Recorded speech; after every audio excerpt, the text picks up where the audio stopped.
মোবারক মজলিসের সম্মানিত সভাপতি জনাব মোহাম্মদ আব্দুল্লাহ মামুন সাহেব, আজকের মাহফিলের সম্মানিত প্রধান অতিথি হাজী মোহাম্মদ গোলাম জাফর সাহেব, আজকের মাহফিলের সম্মানিত বিশেষ অতিথিবৃন্দ, আজকের মাহফিলে কথা বলেছেন আমন্ত্রিত ওলামায়ে হযরত ফুজালায়ে এজাম, আমার মঞ্চে উপবিষ্ট অত্র এলাকার বিশিষ্ট ব্যক্তিবর্গ, বিভিন্ন পর্যায়ের রাজনৈতিক নেতৃবৃন্দ, বিভিন্ন পর্যায়ের উলামায়ে কেরাম, ফুজালায়ে এজাম, আমার সামনে উপবিষ্ট সম্মানিত মুরব্বিয়ানে কেরাম, আমার প্রিয় তরুণ যুবকেরা, স্নেহের ছোটরা, আলাদা প্যান্ডেল থেকে শুনছেন মা এবং বোনেরা, সকলকে একবার সালাম দিয়েছি। আরও একবার আপনাদের কাছে দোয়া পাওয়া এবং করার আশায় সালাম নিবেদন করি। আসসালামু আলাইকুম ওয়া রাহমাতুল্লাহ।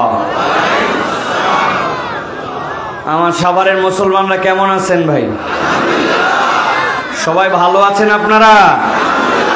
নাকি যারা বসে আছেন আর জায়গা পায় নাই, যারা দাঁড়ায় আছে, আপনারা ভালো আছেন, এরা খারাপ আছে? এরা খারাপ আছে? প্রিয় ভাইয়েরা, যাদের সুযোগ আছে, আমরা এই মাহফিল, এই মজমাটা সুন্দর করার জন্য যদি আমরা চেষ্টা করি, ভেরি সিম্পল। আমি জানি আমার ভাইরা ভেতরে যারা বসছেন তাদের দিলগুলা কেটে দেখানো যাবে না, কিন্তু বিশাল বড় বড় দিলের মালিক ইনশাআল্লাহ, ঠিক না ভাই?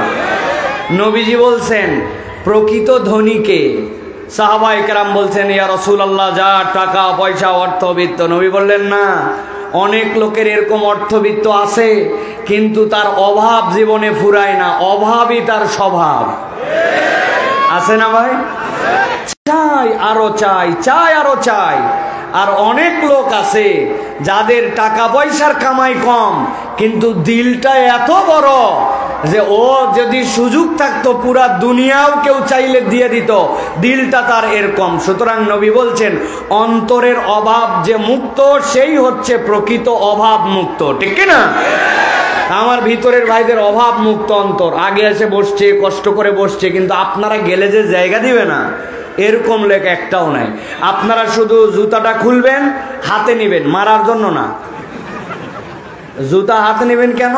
যেন জুতাটা মিসিং না হয়, কার জুতা কে পরে যাবে। এইটা যদি আপনারা করেন, আমি 30 সেকেন্ড সময় দিব, দেখবেন আপনাদের সব লোক এই জায়গায় ঢুকে যাবে। আপনারা রাজি আছেন ভাই? আপনারা বসে কথা শুনতে রাজি আছেন? যদি আমি জায়গা করে দেই, কোনো কমপ্লেন আছে আপনাদের? তাহলে আপনাদের স্যান্ডেলগুলো খুলবেন আর ভিতরে আপনারা ডাক দেন, ভিতরে ঢুকাই নেন আপনাদেরকে। যান যান, ওই দেখেন, ওই দেখেন, হাতগুলা দেখেন, একটু ক্যামেরা ট্যামেরা থাকলে ভিডিও করে রাখেন, দেখেন মানুষ মানুষে ডাকে এরকম করে। যান আপনারা, যান, স্যান্ডেলগুলো ভিতরে যান, যান যান, ভিতরে যান, ভিতরে যান, ভিতরে যান, ভিতরে যান, সব ভিতরে যান। কথা বলেন না, কথা বলেন না, কথা বলা যাবে না। যান তাড়াতাড়ি যান। এই ভাই, কি ব্যাপার? ভিতরে যান, সব ভিতরে যান। ওই যে মধ্যে ওই জায়গায় যান, ওই জায়গায় যান, একবারে সামনে ঘাড়ের উপর বসেন না। যান, ভিতরে ঢুকেন, ভিতরে ঢুকেন, যান। কি আপনারা কই ভাই? কি ভাইরা, যান, এদিকে যান। এই জায়গা ফাঁকা করে দিতে হবে, এই জায়গা ফাঁকা করে দেন। হ্যাঁ, যান, বসেন, ভিতরে ঢুকেন, জলদি যান, জলদি যান। সকলে একটু জিকির করেন, লা ইলাহা ইল্লাল্লাহ বলে জিকির করেন। সুবহানাল্লাহ, আলহামদুলিল্লাহ, লা ইলাহা ইল্লাল্লাহ, আল্লাহু আকবার, সুবহানাল্লাহ, আলহামদুলিল্লাহ, আল্লাহু আকবার। আর 15 সেকেন্ড ভিতরে। কি ব্যাপার? ভিতরে আসেন, কথা বলেন না, দেখেন না কি সুন্দর হয়ে গেছে। বসেন, যে যেখানে আছেন ওখানে বসেন। ভাই আপনাদেরকে বসতে হবে, এতগুলা ইউটিউবার আছে আপনাদের, তারপরেও যদি মোবাইলে ভিডিও করা লাগে, এদের ভিউ কে নেবে? এদের চ্যানেল চলা লাগবে না? সে কোন জায়গার থেকে কোন জায়গার থেকে সেদের সব আপনারা মোবাইলে নিয়ে নেবেন, এদের চ্যানেল থেকে দেখবেন না আপনারা। বসেন বাইরে, বসেন। আল্লাহ আমাদেরকে কবুল করুন, আলহামদুলিল্লাহ বলেন। সাভারের মানুষ ইতিহাস করে ফেললো, মনে হচ্ছিল জায়গা নাই, এখন কি অবস্থা! আল্লাহু আকবার। আল্লাহ আমাদেরকে কবুল করবেন, আল্লাহুম্মা আমিন। প্রিয় ভাইয়েরা, এই যে আমরা কোরআন শোনার জন্য আসলাম, বুঝে থাকলে বলেন তো ভাই, কোরআন শুনলে লাভ আছে না নাই? হয়নি, হয়নি, বুঝে বলতে হবে আপনাদেরকে, ঠান্ডা মাথায়। কোরআন শুনলে লাভ আছে না নাই? যেই লাভ আছে বললেন, এই লাভ কি কম না বেশি? যেইটা বললেন আছে, যেইটা বললেন বেশি, এইটা কি বুঝে না না বুঝে? জি না, অধিকাংশই দেখবেন। এখনই যদি একজনে ধরি, ভাই চিল্লায় বলছেন বুঝে কি বুঝে আপনি বুঝছেন যে এত লাভ আর এত বেশি? বলবে হুজুর আমি বলিনি। আছে না এই পার্টির লোক ভাই? আবার আমাদের অনেক তরুণ যুবক আছে, আপনারা বিশ্বাস করবেন না, মাঠে তো আমাদের বিন্দুমাত্র জায়গা নাই, কিন্তু রাস্তাঘাটেও অনেক যুবকরা ঘুরে বেড়াচ্ছে, হুটানি মারে বাম্পার মারে, চিন্তা করতেছে এগুলো ওয়াজ আমাদের জানাই আছে। আছে না ভাই? ওদেরকে ঠাসে ধরে যদি জিজ্ঞাসা করেন এই গোসলের ফরজ কয়টা, পিক আপ নিয়ে বলবে কমন পড়ছে। কয়টা? বলে 3টা। বলে কি ঠিক করে বল? বলছে হুজুর জানা আছে লুঙ্গি, বদনা, গামছা। এই পার্টির লোক নাই ভাই? বিরাট ভাব, জামা কাপড় চলাফেরা দেখলে মনে হবে দুনিয়ার সব জানে, কিন্তু মুরব্বীরে ঠাইসে ধরছে না। এই মুরব্বী, নামাজের ভিতরে কয় ফরজ আর বাইরে কয় ফরজ? বলছে ইমাম সাহেব জানে। ইমাম সাহেব জানলে আপনার কি লাভ? আপনি জানেন কিনা? বলতেছে তোর আব্বার বিয়ে খাইছে, আমি বেয়াদবি করতেছিস আমার সাথে। আছে কিনা ভাই? সাভারের এই জায়গায় গার্মেন্ট ছুটি হওয়ার পরে চায়ের দোকান থেকে উনি ইউক্রেন রাশিয়ার যুদ্ধ চালায়, আমেরিকা চলায়, পৃথিবী চলায়, কিন্তু উনাকে যদি বলা হয় বাবা রে আশারায় মুবাশশিরা যে 10 জন সাহাবী এক বৈঠকে রাসূলুল্লাহ সাল্লাল্লাহু আলাইহি ওয়াসাল্লাম জান্নাতের ঘোষণা পাইছিলেন, এরকম 10টা সাহাবীর নাম বলেন তো, পারবে? অনেক আমাদের আছে ভাই। সুতরাং আমাদের দ্বীন ইসলামের ব্যাপারে জানার আগ্রহ আপনাদের কেন নাই এইটা আমি বুঝি না। আমাদের যুবকরা তরুণরা প্রত্যেক দিন তো এই মাহফিলের আয়োজন হয় না ভাই, বছরে একদিন হয়। আর তুমি রাস্তাঘাটে ঘোরো, তুমি কোরআনের এইটুকুকে মর্যাদা দাও না। তুমি সন্ধ্যার থেকে পাঁপড় খাইলে, সন্ধ্যার থেকে তুমি 12 ভাজা খাইলে, জিলাপি খাইলে, এখন পর্যন্ত যেই ওসিলাই দোকান আসলো ওই ওসিলাই তুমি এখন পর্যন্ত হাজির হলে না, আল্লাহর কাছে তুমি জবাব দিবে কি? যুবকরা আমাদেরকে মাঝে মাঝে ওয়াজ করে ভাই, একটা ওয়াজ আমাদেরকে যুবকরা করে, আমি করব? বলে হুজুর এত দূরে দূরে মাইক দিছেন, প্যান্ডেলে এসে ওয়াজ শোনা লাগবে, আর কি এমন কারণ আছে? দূর থেকে তো আমি শুনতেছি। আছে না ভাই? ওয়াজটা ভালো না ভাই? ভালো, ওয়াজ ভালো, কিন্তু দেখেন এই ভালোর সাথে আমার যুক্তির সাথে আপনার যুক্তি মেলে কিনা। এই যে মোবাইল, এই মোবাইলে আমরা 2 ভাবে ইন্টারনেট ব্যবহার করি। কয়ভাবে? একটা হচ্ছে ওয়াইফাই ডাটা, আর একটা হচ্ছে সেলফ ডাটা। কি ডাটা? ওই যে ওই মুরব্বী দাড়ি পাকা হ হ করতেছে, উনার কি এই ফোন? যুবকরা বলো ডাটা কয় ধরনের? একটা ওয়াইফাই আর একটা সেলফ ডাটা। এখন আপনার বাড়িতে একটা ওয়াইফাই রাউটার আছে, ওই রাউটারের পাসওয়ার্ড আপনার জানা আছে, আপনার মোবাইল যেটা ওই মোবাইলের সাথে ওটার কানেকশন করা আছে, কিন্তু আপনি আপনার বাড়ির থেকে যে গার্মেন্টসে যে প্রতিষ্ঠানে যে জায়গায় জব করেন ওইটার দূরত্ব হচ্ছে আধা কিলোমিটার, ওটার দূরত্ব হচ্ছে 1 কিলোমিটার। আপনি 1 কিলোমিটার দূরে গেছেন, বুঝে থাকলে বলবেন যে আপনার রাউটারের রেঞ্জ হচ্ছে 200 মিটার, 250 মিটার, 500 মিটার। 1 কিলোমিটার দূরে আপনার রাউটারের পাসওয়ার্ড টাসওয়ার্ড সব জানা থাকলেও আপনার মোবাইলে কি রাউটার থেকে কানেকশন পাবে?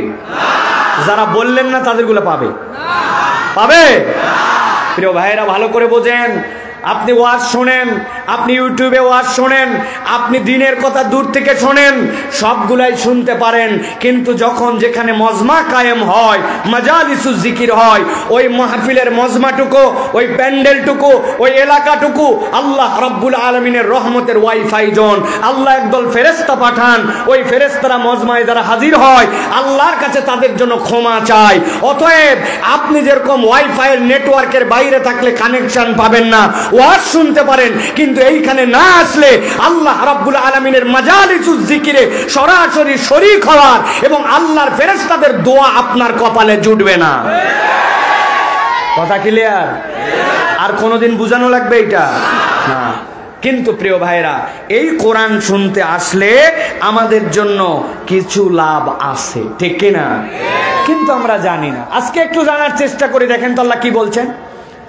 আল্লাহ রাব্বুল আলামিন বলছেন, ইয়া আইয়ুহান নাস قد جاءتكم موعظة من ربكم وشفاء لما في الصدور।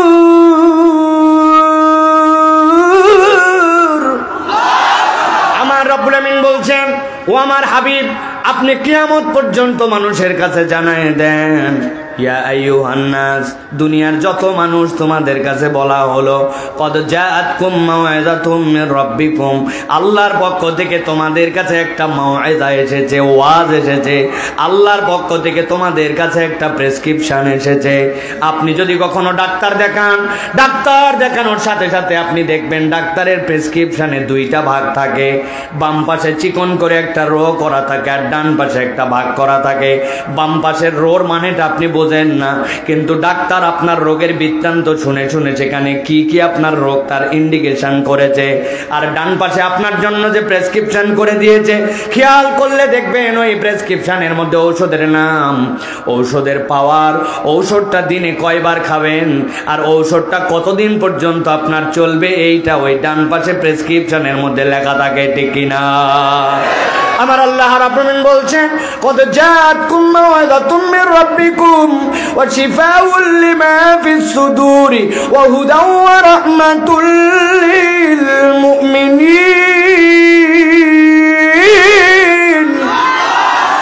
এই দুনিয়ার মানুষ, আমি রব্বুল আমিন তোমার জন্য যেই কোরআন দিলাম, ওই কোরআনকে আমি রব্বুল আমিন বললাম মাউইযা, এইটা আল্লাহর পক্ষ থেকে তোমার জন্য প্রেসক্রিপশন।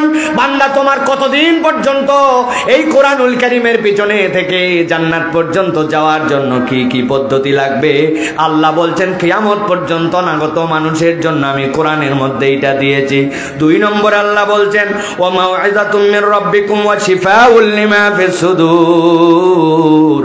দুনিয়াতে তুমি যত ধরনের অসুস্থ হও, প্রত্যেক অসুস্থতার জন্য তোমার ডাক্তার আছে, কিন্তু আল্লাহ বলছেন তোমার অন্তর যদি অসুস্থ হয়ে যায়, ওই অন্তরের ডাক্তার দুনিয়াতে একজনও নাই। তোমার হাতের চুলকানির ডাক্তার আছে, পা ভেঙে গেছে ডাক্তার আছে, তোমার যদি কোনো ধরনের নিউরোর প্রবলেম হয় ডাক্তার আছে, চোখের ডাক্তার আছে, কিন্তু আল্লাহ বলছেন তোমার যদি অন্তর ঠিক না হয়, তুমি উপরে যাই হও না কেন, আল্লাহর কাছে তুমি জান্নাতের সার্টিফিকেট পাবে না। অতএব জান্নাতের সার্টিফিকেট পেয়ে তুমি যদি ফিট মানুষ হতে চাও, তাহলে আল্লাহর কাছে তোমাকে কোরআন দিয়ে ওই ফিটনেস নিতে হবে। মাঝে মাঝে আমি উদাহরণ দেই, গভীর মনোযোগে খেয়াল করেন। আপনাদের এই এলাকায় একটা ছেলে পেপারের মধ্যে বিজ্ঞাপন দেখেছে সেনাবাহিনীর 2nd লেফটেন্যান্টের লোক নিবে, কমিশন র্যাঙ্কে লোক নিয়োগ দিবে। এখন যেই না কমিশন র্যাঙ্কে লোক নিবে, সাথে সাথে দেখে কি কি কোয়ালিফিকেশন। 1 নম্বর কোয়ালিফিকেশন হচ্ছে ওই ব্যক্তিকে 5 ফিট 6 ইঞ্চি লম্বা হওয়া লাগবে। 2 নম্বর তার যোগ্যতা এসএসসি এবং এইচএসসিতে কমসে কম 2nd ডিভিশন পাওয়া লাগবে। 3 নম্বর তার কোয়ালিটি, থানার থেকে তার ক্লিয়ারেন্স লাগবে, ফৌজদারি কোনো মামলার মধ্যে তার নাম নাই। আর 4 নম্বর তার যোগ্যতা হচ্ছে কমসে কম ওই মানুষটাকে শারীরিকভাবে ফিট হতে হবে। ওই ছেলে যেই না কাগজ পেয়ে গেছে, পাওয়ার পরে দেখে বাপরে বাপ, বলছে এই জায়গাতে উভয়টাতে 2nd ডিভিশন, আমার উভয়টাতে তো গোল্ডেন প্লাস। সাথে সাথে এরপরে বলছে যে 2 নম্বরে কি, 2 নম্বরে তার জন্য যোগ্যতা চাইছে 5 ফিট 6 ইঞ্চি লম্বা হওয়া লাগবে। এই বেটা 6 ফিট, থানা ক্লিয়ারেন্স তার বাপ দাদার জন্মে, কারো থানায় তার নামে বিচার নাই। আর শারীরিকভাবে দেখতে শুনতে এত সুন্দর। ওই ছেলে আবেদন জমা দিয়ে দিছে, ধরেন সাভার ক্যান্টনমেন্টে তাকে ডাক দিছে, অমুক তারিখে তোমার কাগজপত্র নিয়ে হাজির হবা। ওই ছেলে ওই তারিখে কাগজপত্র নিয়ে হাজির হয়ে গেছে। হাজির হওয়ার পরে এখন যেই লোক তার পরীক্ষা করবে, প্রথমে বলছে তোমার সার্টিফিকেট দেখাও। সার্টিফিকেট দেখে বাপরে বাপ, চাইছিলাম 2nd ডিভিশন, এই বেটা 2টাতেই 1st ডিভিশন। সার্টিফিকেট ওকে, এবার থানার ক্লিয়ারেন্স দেখাও। থানার কাগজ যেই না চাইছে, থানাতে দেখে থানা তাকে বলছে বাপ দাদার জন্মে তার কোনো ফৌজদারি মামলা নাই, ক্লিয়ার। এবার বলছে বেটা যাওয়ার পরে হাইট মাপ দে। ও যেই না হাইট মাপতে গেছে, ওই বরাবর একটা দড়ি দেওয়া আছে 5 ফিট 6 ইঞ্চি, কিন্তু এই বেটা তো 6 ফিট লম্বা। ওর নাক বরাবর বাইতে গেছে, বলছে ব্যাক কোল এত লম্বা, নিচ দিয়ে যা। নিচ দিয়া পার করে দেওয়ার পরে বলছে জামা কাপড় খোলো। যেই না জামা কাপড় খোলাইছি, জামা কাপড় খোলানোর পরে এবার বলছে সামনে দিকে হাত দুইটা সোজা করো। যেই না বলছে সামনে দিকে হাত দুইটা সোজা করো, হাত দুইটা সোজা করছে। ডান হাতটা টনটনা সোজা, কিন্তু বাম হাতের 4টা আঙ্গুল অল্প একটুখানি বাঁকা। এখন যেই লোকর পরীক্ষা নেয় ওই বলছে এই ব্যাক কল, বাম হাতের নখ বেঁকা কেন, বাম হাতের নখ সোজা কর।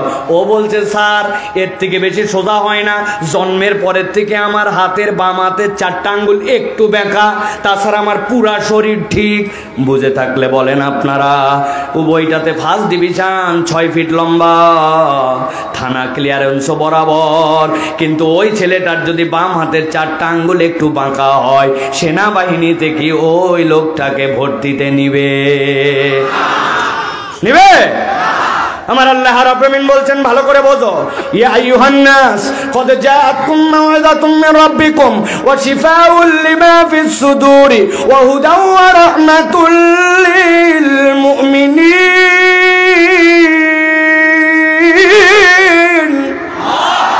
এই দুনিয়ার মানুষ, আমি রব্বুল আমিন বললাম নবী আপনি জানাই দেন, ইযা সালুহাত সালুহাল জাসাদু কুল্লু ওয়া ইযা ফাসাদাত ফাসাদাল জাসাদু কুল্লু। তুমি দেখতে যেমনই হও না কেন, তোমার অন্তর যদি ঠিক না হয়, আল্লাহর কাছে তোমার কোনো দাম নাই। আর তোমার বাহিরের অবস্থা যেমনই হোক না কেন, আল্লাহর কাছে যদি একবার অন্তর ঠিক করে যেতে পারো, আমি আল্লাহ বললাম এইটাই তোমার জান্নাতের জন্য যাওয়ার সার্টিফিকেট হবে। আর জান্নাতে যাওয়ার এই সার্টিফিকেট অর্জন করার জন্য আল্লাহ বলছেন কোরআন ছাড়া আর কোনো বিকল্প নাই।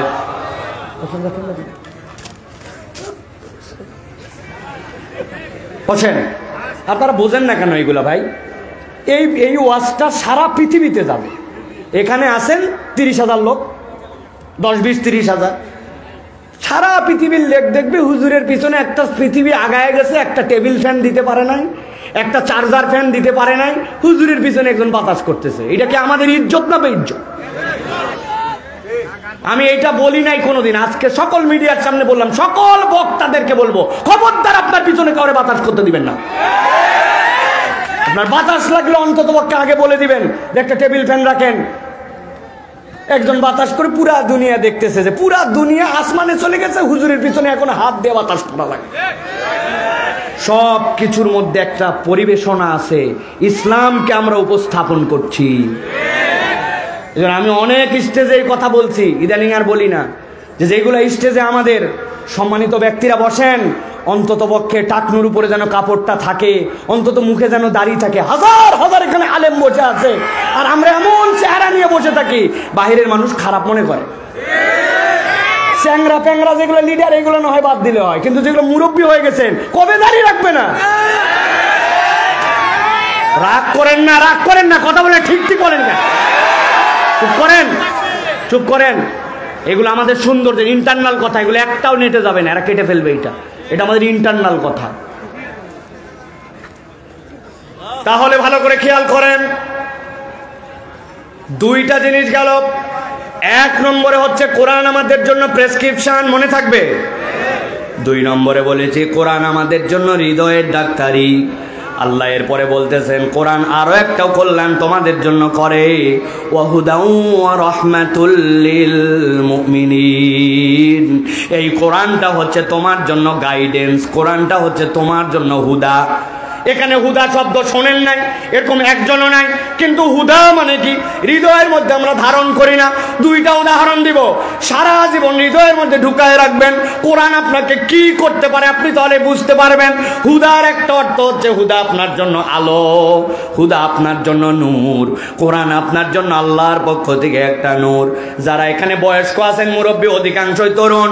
আগে যখন আমাদের গ্রামের বাড়িগুলা ছিল, আগে যখন আমাদের প্রথম দিকে বিদ্যুৎ বাড়িতে যাইতো, তখন এখনকার মতো অটো মেন সুইচ ছিল না, তখন বাড়ির কোনো একটা কাট আউট থাকতো, চীনামাটির কাট আউট বড় বড় বাড়ির কোনার মধ্যে লাগানো থাকতো, ঠিক না? হঠাৎ করে দেখে নিজের বাড়িতে বিদ্যুৎ নাই, আশপাশের সব বাড়িতে কারেন্ট। কি ব্যাপার? সাথে সাথে চেক করো তো, কাট আউট মনে হয় কেটে গেছে। দৌড়ায় উঠে যায়, খুলছে, খোলার পরে দেখে হ্যাঁ যা ভাবছিলাম তাই, মধ্যে থেকে তো কাট আউটের লাইন নাই। সাথে সাথে বাড়ির মধ্যে তার তার ছিল, তার অল্প একটু নিয়ে আসে দাঁত দিছিলে, এইবার ওপার লাগাই যে লাগাই, এবার ব্যাটারে ডাক দিয়ে বলছে ব্যাটা এদিকে আয়, কাট আউট কিন্তু ওই কোণার মধ্যে অন্ধকার, ওই জায়গায় লাগানো লাগবে, তুই এই জায়গায় টর্চ ধরে থাকবি। যদি এলোমেলো হয়ে যায় আর কাট আউট লাগাতে যায়, যদি নখটা ভিতরে ঢুকে যায় তাহলে কিন্তু খবর আছে, ঠিক কিনা? ওই পোলারে দায়িত্ব দিছে, তুই এখন ধরে থাকবি টর্চটা। ও যেই না টর্চটা উপর দিকে ধরে আসে, বাপ গেছে কাট আউট লাগানোর জন্য। এখন যখন টর্চ ধরছে, টর্চের আলো দেখে ঘরের যত মশা ছিল সবগুলো আলোর দিকে আসছে। একটা মশা উঠতে উঠতে আসে ওই ছেলের হাতের মধ্যে ভোঁ করে কামড় দিছে। চিন্তা করছে ব্যাককল, আমার এত সজাগ দৃষ্টির পরে তুই আমার হাতে কামড় দিছি, বাম হাত তো ফিরি। এক চোট নিয়ে ঢাস করে দিয়েছে বাড়ি, মশা মরে গেছে কিন্তু লাইট গেছে নড়ে। বাপ গেছে কাট আউট লাগাতে, বাপ তো চিল্লায় উঠছে, ব্যাককল তোকে বলছি টর্চ ধরে রাখতে সোজা, তুই নড়াস কেন? কয় আব্বা মশা। ওই বেয়াদব এক মশা কামড় দিলে তোর এমন কি হবে, কিন্তু আমার যদি নোকের মধ্যে যায় কি বিপদ, কথা ঠিক কিনা? তার মানে দুনিয়াতে যে আলোগুলো আছে, আপনি যত ফুটানি করেন প্রত্যেকটা আলো পরনির্ভরশীল। আপনি যে আলো জ্বলাচ্ছেন এইটা বিদ্যুৎ বিভাগ থেকে এসেছে, বিদ্যুৎ বিভাগ কোনো না কোনো ভাবে সেই কারেন্ট উৎপাদন করে, আলোর একটা নির্ভরশীলতা আছে। কিন্তু আল্লাহ রাব্বুল আলামিন বলছেন এই কোরআন তোমার জন্য হুদা। তুমি যদি কখনো অপারেশন থিয়েটারে যাও, কানের ডাক্তার অথবা দাঁতের ডাক্তারের কাছে যাও, সার্জনদের কপালের মধ্যে এক ধরনের লাইট লাগানো থাকে, ধরা লাগে না। ডাক্তারের চোখ যেখানে, লাইট সেখানে, দেখছেন? আমার আল্লাহ বলছেন এই কোরআন হচ্ছে তোমার জন্য এমন হুদা, একবার যদি কোরআনের কাছে নিজেকে সমর্পণ করে দাও, এই কোরআন তোমাকে এমন আলো দেখাবে, ওই আলো জান্নাতে যাওয়ার আগ পর্যন্ত তোমার থেকে বিচ্যুত হবে না। আরেকটা উদাহরণ বলে রাখি, মনে রাখবেন এইটা। আপনি রওনা করেছেন সন্ধ্যা থেকে, আপনার বাড়ি উত্তরবঙ্গে, আপনার বাড়ি দক্ষিণবঙ্গে, রাস্তা দিয়ে আপনি চলতেছেন, খেয়াল করে দেখবেন কিছু দূর যাওয়ার পরে 3 কোণা সাইনবোর্ড, এরকম অ্যাঙ্গেল চিহ্ন দেওয়া আছে, তার মানে ড্রাইভারকে বোঝাচ্ছে রাস্তা আস্তে আস্তে করে বামে যাবে, আস্তে আস্তে করে ডানে যাবে। কিছু দূর যাওয়ার পরে ত্রিভুজ চিহ্নের মধ্যে উঁচু এরকম দেওয়া, সামনে আছে স্পিড ব্রেকার, সাবধানে চলাও, জোরে চলালে স্পিড ব্রেকারের সাথে ধাক্কা খাই নেমে যাবে, ঠিক কিনা? এক লোক নাকি অ্যাক্সিডেন্ট করছে, করার পরে জিজ্ঞাসা করছে তো ট্রাক পানির মধ্যে গেল কেমনে? বলছে পানির মধ্যে গেছে, আমার কোনো দোষ নাই, আপনি আমাকে বলে দিয়েছেন তাড়াহুড়া করবি না, সবাইরে সাইড দিয়ে চলবে। প্রথমে সাইড দিছি টেম্পু, এরপরে সাইড দিছি মিনি বাস, তারপরে সাইড দিছি বড় বাস, এরপরে সাইড দিছি ব্রিজ। ব্যাককল ব্রিজ সাইড দিলি কেন? কয় চিহ্ন দেওয়া আছে সামনে সরু সেতু, সাবধানে চলেন। সামনে সরু সেতু, তাহলে সাইডে যাওয়া লাগবে না মধ্যে যাওয়া লাগবে? ও চিন্তা করছে সরু সেতু মানে সাইডে যাওয়া লাগবে। এখন ব্রিজকে যদি কেউ সাইড দেয় বাঁচার উপায় আছে? কিন্তু যেই চিহ্নগুলো দেওয়া থাকে, আপনি রাত্রেবেলা মোটরসাইকেলের হেডলাইট কেবল ফেলছেন, সাথে সাথে জ্বলে ওঠে, ঠিক না? বুঝে থাকলে বলো তো যুবক, ওর ভিতরে কি আলো ঢুকানো আছে? না, ওইটা একটা রিফ্লেক্টর স্টিকার। ওইটার মধ্যে যেই পথিকের প্রয়োজন পড়বে, যেই না মোটরসাইকেলের আলো পড়বে অথবা হেডলাইটের আলো পড়বে, রাস্তা তাকে ইন্ডিকেট করে দিবে, ডানে যাবে না বামে যাবে। আল্লাহ বলছেন বান্দা একবার বুঝ কর, এই কোরআন তোর জন্য হুদা। তোকে কত দূর পর্যন্ত যেতে হবে, কোথায় যে থেমে যেতে হবে, কোন কথা বলতে পারিস, কোন সম্পর্ক রাখতে পারিস, কার পক্ষে স্লোগান দিতে পারিস, কাকে স্লোগান বিবর্জন করে দিতে পারিস। আল্লাহ বলতেছেন আমি রব্বুল আমিন কোরআনের মধ্যে তোর জন্যই হুদা দিলাম। আর আমি রব্বুল আমিন জানায় রাখলাম ও রাহমাতুল লিল মুমিনিন, এই কোরআন হচ্ছে ইমানদারদের জন্য রহমত। এই দুনিয়াতেও তার জন্য রহমত, কবরেও তার জন্য রহমত, ওই মিজানের পাল্লাতেও তার জন্য রহমত। আমার নবী বলছেন আল্লাহ কোরআনকে এমন পাওয়ার দিবেন, কোরআন বান্দার হয়ে আল্লাহর সাথে ঝগড়া লাগাই দিবে, আল্লাহ এই অনুমতি তাকে দিবেন। বান্দাকে জান্নাতে ঢুকানোর পরে এরপরে কোরআন তার দিকে বিচ্ছিন্ন হবে। এবার তাহলে বুঝে থাকলে বলেন যে কোরআন শুনলে আমাদের লাভ আছে না নাই? কম না বেশি? বুঝে না বুঝে? বুঝে। আল্লাহ রাব্বুল আমিন এইটুকু অন্তত বুঝ দিলেন যে আজকে আমরা যারা এখানে আসছি, এই কোরআন আমাদেরকে উপকার দিবে, এই কোরআন আমাদেরকে কল্যাণ দিবে, ঠিক কি না?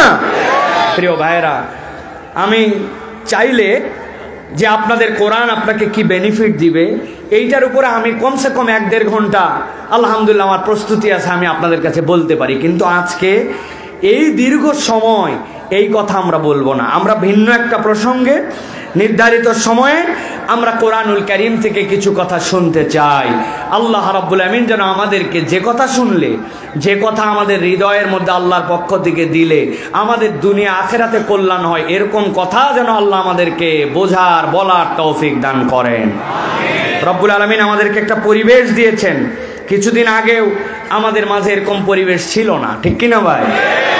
আল্লাহ রাব্বুল আমিন আমাদের যে পরিবেশ দিয়েছেন, এই পরিবেশকে আপনার আল্লাহ রাব্বুল আলামিনের পক্ষে, আল্লাহ রাব্বুল আমিনের কোরআনের পক্ষে আপনাকে কাজে লাগাতে হবে। শুধুমাত্র মাহফিলে আসলাম, রাজনৈতিক সমাবেশের মতো শুধুমাত্র গরম করলাম আর চলে গেলাম, এতে আমাদের দুনিয়া আখিরাতে কোনো বেনিফিট হবে না। এই জন্য প্রিয় ভাইয়েরা, কোরআনুল কারীমের আলোকে আমাদের জীবন গঠন করতে হবে। কোরআন থেকে আমাদের কিছু কথা বাড়িতে নিয়ে যেতে হবে। রাজি আছেন আপনারা? কারা কারা রাজি আছেন? 2 হাত একটু শক্ত করে উঠান, টান টান করে তোলেন একটু।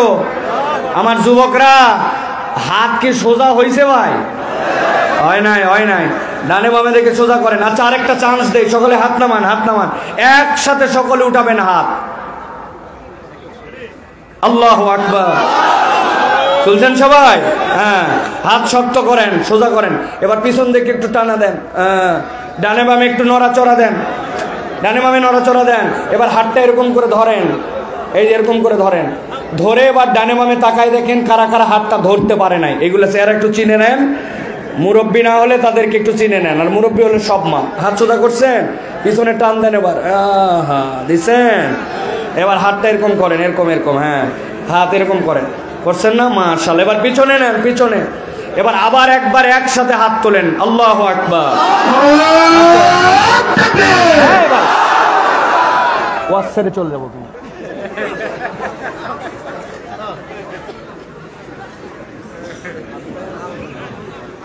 সোজা করেন। ওনারা আমাকে এর আগে দেখে নাই তো, মনে করছে যে মানে আউলা মাওলা। একদম ওয়াজ ছেড়ে চলে যাবো একবার। স্টেজে এই পরিমাণ মানুষ নিয়ে ওয়াজ করি না। আজকে আমি চুপচাপ আছি, জায়গা নাই, এই জন্য আপনার বসে আছেন। এত লোক কেন স্টেজে? হাত তোলেন, শক্ত করেন, শক্ত করেন, শক্ত করেন। সোজা করছেন সবাই? গলাটা পরিষ্কার করেন, ভালো করে পরিষ্কার দেন, বুঝছেন? হাত সোজা করছেন? এবার বুক বরাবর নেন, এই বরাবর। বাকি ওয়াজ এইভাবে শুনবেন। রেডি সব? এবার আমরা আকাশ বাতাস মুখরিত করে একটা তাকবীর দিতে চাই। পারবেন ইনশাআল্লাহ? পারবেন ইনশাআল্লাহ? যারা যত পাম পট্টি দেওয়া হোক পারবেন না, তারা আল্লাহুম্মা আমিন বলেন। এই জায়গা আছে, আগেই বলছে ওনারা পারবে না। পারবেন যারা, তারা বলেন আল্লাহুম্মা আমিন। এই সাদা গেঞ্জি ভাই, এইটা কি? হ্যাঁ এরকম না, তুমি না আমার দলের লোক রে ভাই। রেডি রেডি হবে ইনশাআল্লাহ?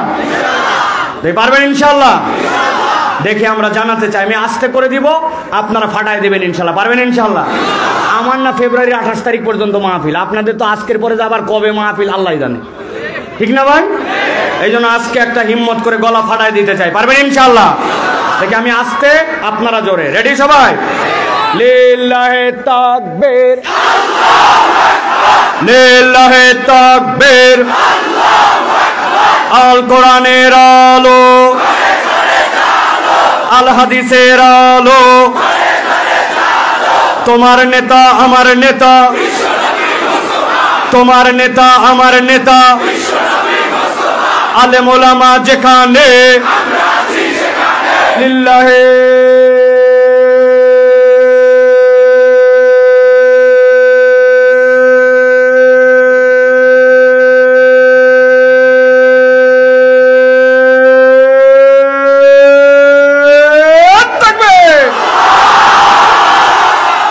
আলহামদুলিল্লাহ বলেন।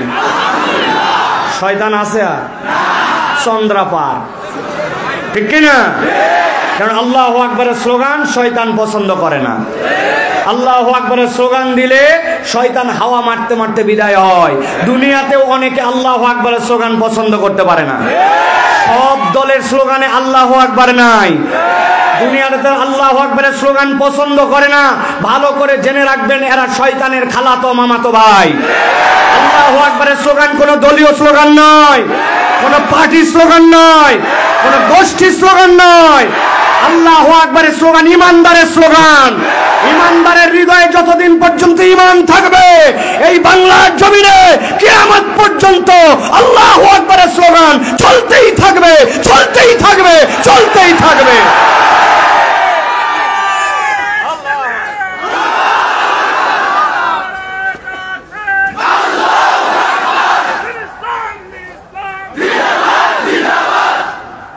আলহামদুলিল্লাহ বলেন। অলসতা গেছে না ভাই? অনেকে মনে করছিল যাই কি বাড়ি, যাই কি না, আর সেইগুলা যাতে যাবে না অন্তত পক্ষে আধা ঘন্টা, ঠিক কিনা? প্রিয় ভাইয়েরা, আজকে জুমার রাত, আমরা দীর্ঘ সময় কথা বলবো না। আপনারা দেখেছেন বাংলাদেশের ভাগ্যাকাশে যে নতুন সূর্যোদয় আমরা দেখতে পাচ্ছি। এই সূর্যোদয়ের পরে কতকগুলি কুচক্রী মহল এই বাংলাদেশে নানান ধরনের ষড়যন্ত্রের জাল বিছায় রেখেছে। তারা নানান সময় নানান নাম নিয়ে আমাদের মাঝে আসতেছে, কিন্তু সবচেয়ে সেন্সিটিভ যেটা, সেটি হচ্ছে আপনারা দেখেছেন যে আমাদের চট্টগ্রামে আমাদের একজন মুসলিম আইনজীবীকে সেখানে নির্মমভাবে হত্যা করা হয়েছে। আমরা মুসলমানরা বলেছি চট্টগ্রামের মানুষ যদি রাগ করে সবাই থুতু ফেলে দিত, অথবা চট্টগ্রামে যত মুসলমান সবাই মিলে যদি ইচ্ছা করে প্রস্রাব করে দিত, তাহলে এই সকল চক্রান্তকারী এবং তাদের বীজ ভেসে চলে যেত। কিন্তু আমরা তাদেরকে শান্ত থাকতে বলেছি। আমরা বলেছি বিচার এখন সরকারের কোর্টে, আপনি ঠিকঠাক মতো ইনসাফ মতো বিচার করেন, কেননা 16-17 কোটি মুসলমান রেফারির ভূমিকায় আপনাদেরকে দেখতেছে। আপনারা যদি ভুল করেন, বাঁশি বাজায়া লাল কার্ড দেখায়া আপনাদেরকেও বিদায় করে দিতে বাংলার তৌহিদি জনগণ সময় নেবে না। এই জন্য আমরা কোনো উগ্রতা দেখাই নাই, আমরা কোনো সম্প্রীতির বাইরে কখনো আসি নাই। আমরা তোমাদের মন্দির পাহারা দিয়েছি মূর্তি পাহারা দেওয়ার জন্য নয়, সম্প্রীতি রক্ষা করার জন্য। কিন্তু আমরা দেখেছি 17 কোটি মুসলমানদেরকে শুধু সবক দেওয়া হয় সম্প্রীতি রক্ষা করো, আর তাদেরকে কেবলমাত্র বলা হয় তোমরা যা ইচ্ছা তাই করো। বেশি দিন ধৈর্যের বাঁধ টিকে থাকবে না। অতএব বাঁধ টিকে রাখতে চাইলে সুষ্ঠুভাবে এই ঘটনার এই বিচার করতে হবে। আপনারা খেয়াল করলে দেখবেন 47-এর স্বাধীনতা, যেটা আমাদের প্রকৃত স্বাধীনতা, ওই স্বাধীনতা নিয়ে একদল কথা বলে না। বাংলাদেশে আজকে আপনার একটু জমি আছে, আপনি জমিদারিতে আপনার জমিতে আপনার রেজিস্ট্রি হয়। আপনি কি জানেন ওই 47-এর স্বাধীনতার আগে এই বাংলাদেশে শেরে বাংলা একে ফজলুল হক অবিভক্ত বাংলার যখন তিনি প্রধানমন্ত্রী ছিলেন, জমিদারি প্রথা তিনি প্রথম বিলুপ্ত করে আপনার আমার ওই দাদাদের আর এই আমাদের দুই পারের মানুষেরই জমির মধ্যে আমাদের নামটা লিখেছিলেন ওই শেরে বাংলা একে ফজলুল হক। উনি চেয়েছিলেন উভয় বাংলা মিলায় একটা বাংলা হোক। এই জন্য হোসেন শহীদ সোহরাওয়ার্দীর সাথে তার অনেক ধরনের দূরত্ব ছিল, কেননা তিনি মুসলিম লীগ করতেন না। কিন্তু পরবর্তীতে যখন দেখেছেন দাদা বাবুদের হেডাম বেশি, ওরা মুসলমানদেরকে গোনে না, তাদের মধ্যে এক ধরনের বুর্জোয়া এবং তাদের মধ্যে এক ধরনের এলিট ভাব আছে, তখন তিনি নিজের অস্তিত্ব নিজের হেডাম সব কমায় দিয়ে হোসেন শহীদ সোহরাওয়ার্দীর সাথে এক হয়ে 47-এর 14 আগস্ট এই মানচিত্র, যেটি দ্বিজাতি তত্ত্বের ভিত্তিতে গঠিত হয়েছিল, সেই মানচিত্রের আলোকে 71 সালের স্বাধীনতা পেয়েছি। সেই মানচিত্রের আলোকে আমরা ফ্যাসিস্টদেরকে সরাই দিয়ে এখন আমরা একটা অভ্যুত্থান করেছি। সুতরাং যারা 47-এর মানচিত্রকে অস্বীকার করতে চায়, তারাই প্রকৃতার্থে এদেশের মধ্যে অন্যায় অনাচার করতে চায়, অপর রাষ্ট্রের ইন্ধনে তারাই এদেশকে অশান্ত করতে চায়, ঠিক না? অতএব চিনে নিতে হবে কে আপনার বন্ধু আর কে আপনার দুশমন। কিচ্ছু জানে না, ইতিহাস সম্পর্কে কোনো ধারণা নাই। তরুণ, এই দেশের ভবিষ্যৎ তোমার আমার হাতে, কেননা মুরব্বীদের বয়স হয়েছে। এখন আমরা যদি আমাদের দেশের পক্ষে না থাকি, আমরা যদি আমাদের দেশের পক্ষে কথা না বলি, তাহলে নিশ্চয় বিপদ কত বড় হবে সেটা আমরা কল্পনাও করতে পারবো না। আপনারা দেখেছেন, গতকালকেও আপনারা দেখেছেন সার্জিস এবং আমাদের প্রিয় হাসানাতকে, তাদেরকে বারবার গাড়ি চাপা দিয়ে হত্যা করার চেষ্টা করা হয়েছে। আপনারা জানলে অবাক হবেন, পৃথিবীতে 3 দেশের গোয়েন্দা। একটা হচ্ছে আমেরিকান গোয়েন্দা। তারা যখন কাউকে টার্গেট করে তখন তাদের টার্গেটের পদ্ধতি হচ্ছে শ্যুট করা। শ্যুট করা মানে কি? কিল করে দেওয়া। তাদেরকে এমন জায়গা থেকে তারা তাক করে, স্নাইপার, আপনি কল্পনাও নিতে পারবেন না, তাদেরকে শ্যুট করে শেষ করে ফেলে। আরেকটা গোয়েন্দা যারা ইসরায়েলি মোসাদ, এদের টার্গেট হচ্ছে এরা বিস্ফোরক কোনো জায়গায় দিয়ে টাইম বোমের মতো করে রেখে, আপনি কল্পনাও করতে পারবেন না 3 মাস আগে যেই বাড়ি ওই হামাসের ইসমাইল হানিয়ার জন্য সিলেক্ট করা ছিল, 3 মাসের তারও আগে সেখানে তারা নিজস্ব পদ্ধতিতে বোমা ফিট করে সেখানে তারা ইসমাইল হানিয়া সহ চেজার বিস্ফোরণ করে লেবাননে মানুষকে মেরেছে। আর একটা নাম নিচ্ছি না, আরেকটা গোয়েন্দা সংস্থা আছে যারা স্যাবলা, ওরা এইগুলা করে না, কিন্তু ওরা গাড়ি চাপা দিয়া, গাড়ি অ্যাক্সিডেন্ট করায়া বহু মানুষকে দুনিয়ার থেকে বিদায় করছে। এটা তাদের টার্গেট কিলিং এর অংশ। আমাদের গাড়ি অ্যাক্সিডেন্ট করেছিল, আপনারা জানেন, আল্লাহ রাব্বুল আলামিন হেফাজত করেছেন। তবে আমরা একটা কথা বলি ভাই, মাকারু ওয়া মাকারাল্লাহ ওয়াল্লাহু খায়রুল মাকিরিন। তুমিও কৌশল করো, আল্লাহও কৌশল করেন। আল্লাহ যদি চান তাহলে কখনো আল্লাহর কৌশলের উপরে কারো কৌশল বিজয়ী হবে না। মুসলমানরাই শেষ হাসি ইনশাআল্লাহ হাসবে, ঠিক কি না? কিন্তু তার জন্য তো আমার ভিতরে ঈমান দরকার, তার জন্য তো আমার ভিতরে খালি হইচই নয়, কোরআনের তালিম দরকার, আমার জীবনে একটা পরিবর্তন দরকার। যেই লোক দাঁড়ায়া মুতে এশার নামাজ না পড়ে ফজর পড়বে না, এখানে এসে স্লোগান দিচ্ছে, বলেন তো এই লোক দিয়ে কি হবে? কি হবে ভাই? কিচ্ছু হবে না। এই জন্য বলবো আমাদের তালিম তারবিয়াত লাগবে, ঠিক না? আমি আপনাদের কাছে নির্ধারিত একটা সূরা থেকে নির্ধারিত একটু কথা বলতে চাই। আশা করি আপনারা আমার কাছ থেকে এর আগে না শুনলে, এই কথা এর আগে এভাবে আপনাদের কাছে উপস্থাপন করা হয় নাই। আমি আপনাদের কাছে সর্বোচ্চ 30 থেকে 40 মিনিট, আর 40 মিনিট কথা বলে ফেলছি, আর 30 থেকে 40 মিনিট আপনাদের সামনে একটু কথা বলতে চাই। শুনবেন তো ইনশাআল্লাহ? আছেন তো ইনশাআল্লাহ? চলেন তাহলে আমরা সমস্বরে একযোগে আমরা বিতাড়িত শয়তান থেকে আশ্রয় প্রার্থনা করে আমরা কুরআনুল কারীমের মধ্যে প্রবেশ করব।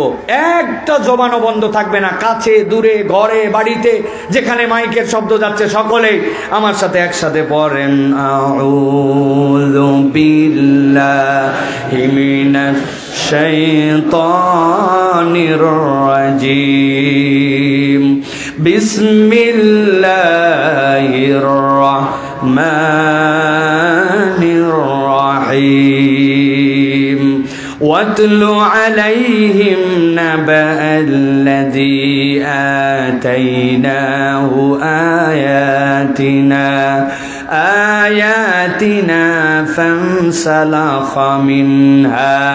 فانسلخ منها فأتبعه الشيطان فكان من الغاوين। আমার আল্লাহ রাব্বুল আলামিন আমার প্রিয় নবী মুহাম্মদুর রাসূলুল্লাহ সাল্লাল্লাহু আলাইহি সাল্লামকে বলছেন, ও আমার হাবিব, আপনার প্রতি আমি এখন যে ওহী দিচ্ছি, আপনার প্রতি দায়িত্ব হলো আপনি এই ওহীটা আপনার উম্মতের কাছে তেলাওয়াত করে শোনান, তাদের কাছে আপনি এটা তেলাওয়াত করে জানায় দেন। মুফাসসিরিনে কেরাম ব্যাখ্যা করছেন, আল্লাহ কোরআনে অনেক জায়গাতে নবীকে বলেছেন কুল, হে নবী আপনি বলুন। অনেক জায়গায় নবীজিকে বলা হয়েছে মানুষের কাছে বার্তা পৌঁছায় দেওয়ার জন্য, কিন্তু রব্বুল আমিন এই জায়গাতে কেন ওয়াতলু বললেন, আপনি তেলাওয়াত করলেন কেন বললেন? মুফাসসিররা ব্যাখ্যা করছেন, ইব্রাহিম আলাইহিস সালাম আর ইসমাইল আলাইহিস সালাম মিলে যখন খানায়ে কাবা নির্মাণ করলেন, খানায়ে কাবা নির্মাণ করার পরে ইব্রাহিম আলাইহিস সালাম আল্লাহর কাছে দোয়া করলেন, ওয়া ইয ইয়ারফাউ ইব্রাহিমুল কওয়াইদা মিনাল বাইতি ওয়া ইসমাঈল রব্বানা তাকাব্বাল মিন্না ইন্নাকা আনতাস সামিউল আলিম। আয় রব, আমি আর ইসমাইল মিলে খানায়ে কাবার প্রাচীর দাঁড় করিয়েছি, আপনি এটাকে কবুল করে নেন। মুফাসসিররা বলছেন আল্লাহর কাছে এইটুক বলেছেন, কিন্তু আল্লাহ রাব্বুল আমিন ইব্রাহিম আলাইহিস সালামের অন্তরে এমন নিয়ামত ঢেলে দিলেন, ওইটার কারণে ইব্রাহিম আলাইহিস সালাম এমন একটা দোয়া করলেন যে আল্লাহর ঘর টিকে থাকবে এমনি এমনি নয়, আল্লাহর ঘর টিকে থাকার জন্য আল্লাহ একটা পদ্ধতি দান করলেন। আল্লাহ নবী ইব্রাহিম আলাইহিস সালাম আল্লাহর কাছে দোয়া করলেন, রব্বানা ওয়াবাস ফীহিম রাসূলাম মিনহুম ইয়াতলু আলাইহিম আয়াতিক। আয় আল্লাহ, আমি আপনার কাছে দোয়া করি আমার উম্মতের মধ্যে থেকে, আমার সন্তানদের মধ্যে থেকে এমন নবী আপনি সেখানে প্রেরণ করেন যেই নবীর কমসে কম 4টা গুণ হবে। ইয়াতলু আলাইহিম আয়াতিকা ওয়া ইউযাক্কিহিম ওয়া ইউআল্লিমুহুমুল কিতাবা ওয়াল হিকমা। 1 নম্বর, আপনার আয়াতগুলা তাদের কাছে তেলাওয়াত করবে।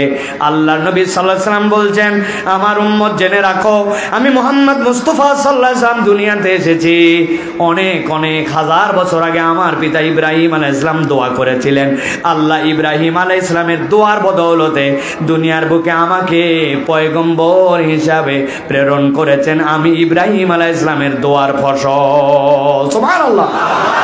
আমাদের মধ্যে অনেকের আছে চিন্তা করি এই লোকের জন্য দোয়া করলে কি হবে, এই দোয়াটা আমি করব কি করব না। আল্লাহ আপনার চিন্তার মধ্যে যত বড়ত্ব রাখে তত বড় দোয়াটা আপনি করে দেন।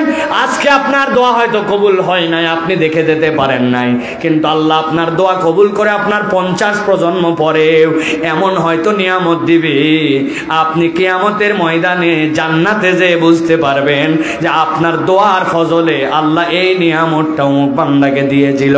এই জন্য দোয়া করতে হিংসা করা যাবে না। আপনার কাছে যতটুকু সুযোগ থাকবে অপরের জন্য দোয়া করবেন।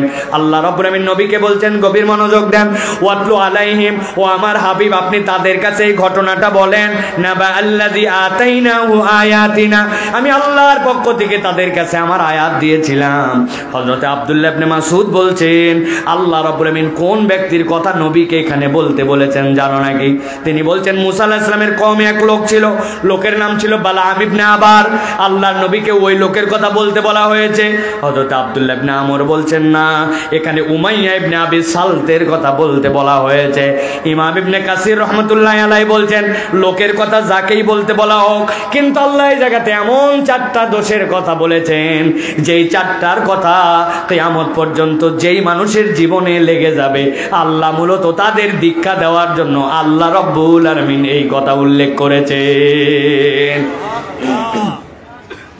হযরত আব্দুল্লাহ ইবনে মাসউদ বলছেন, হযরত মুসা আলাইহিস সালামের সময় একজন লোক ছিল যার নাম ছিল বালাম ইবনে আবার। এই লোকটার কোয়ালিটি ছিল, সে যখনই আল্লাহর কাছে যা দোয়া করত সাথে সাথে তার দোয়া কবুল হয়ে যেত। আল্লাহু আকবার। মুস্তাজাবুদ দাওয়া।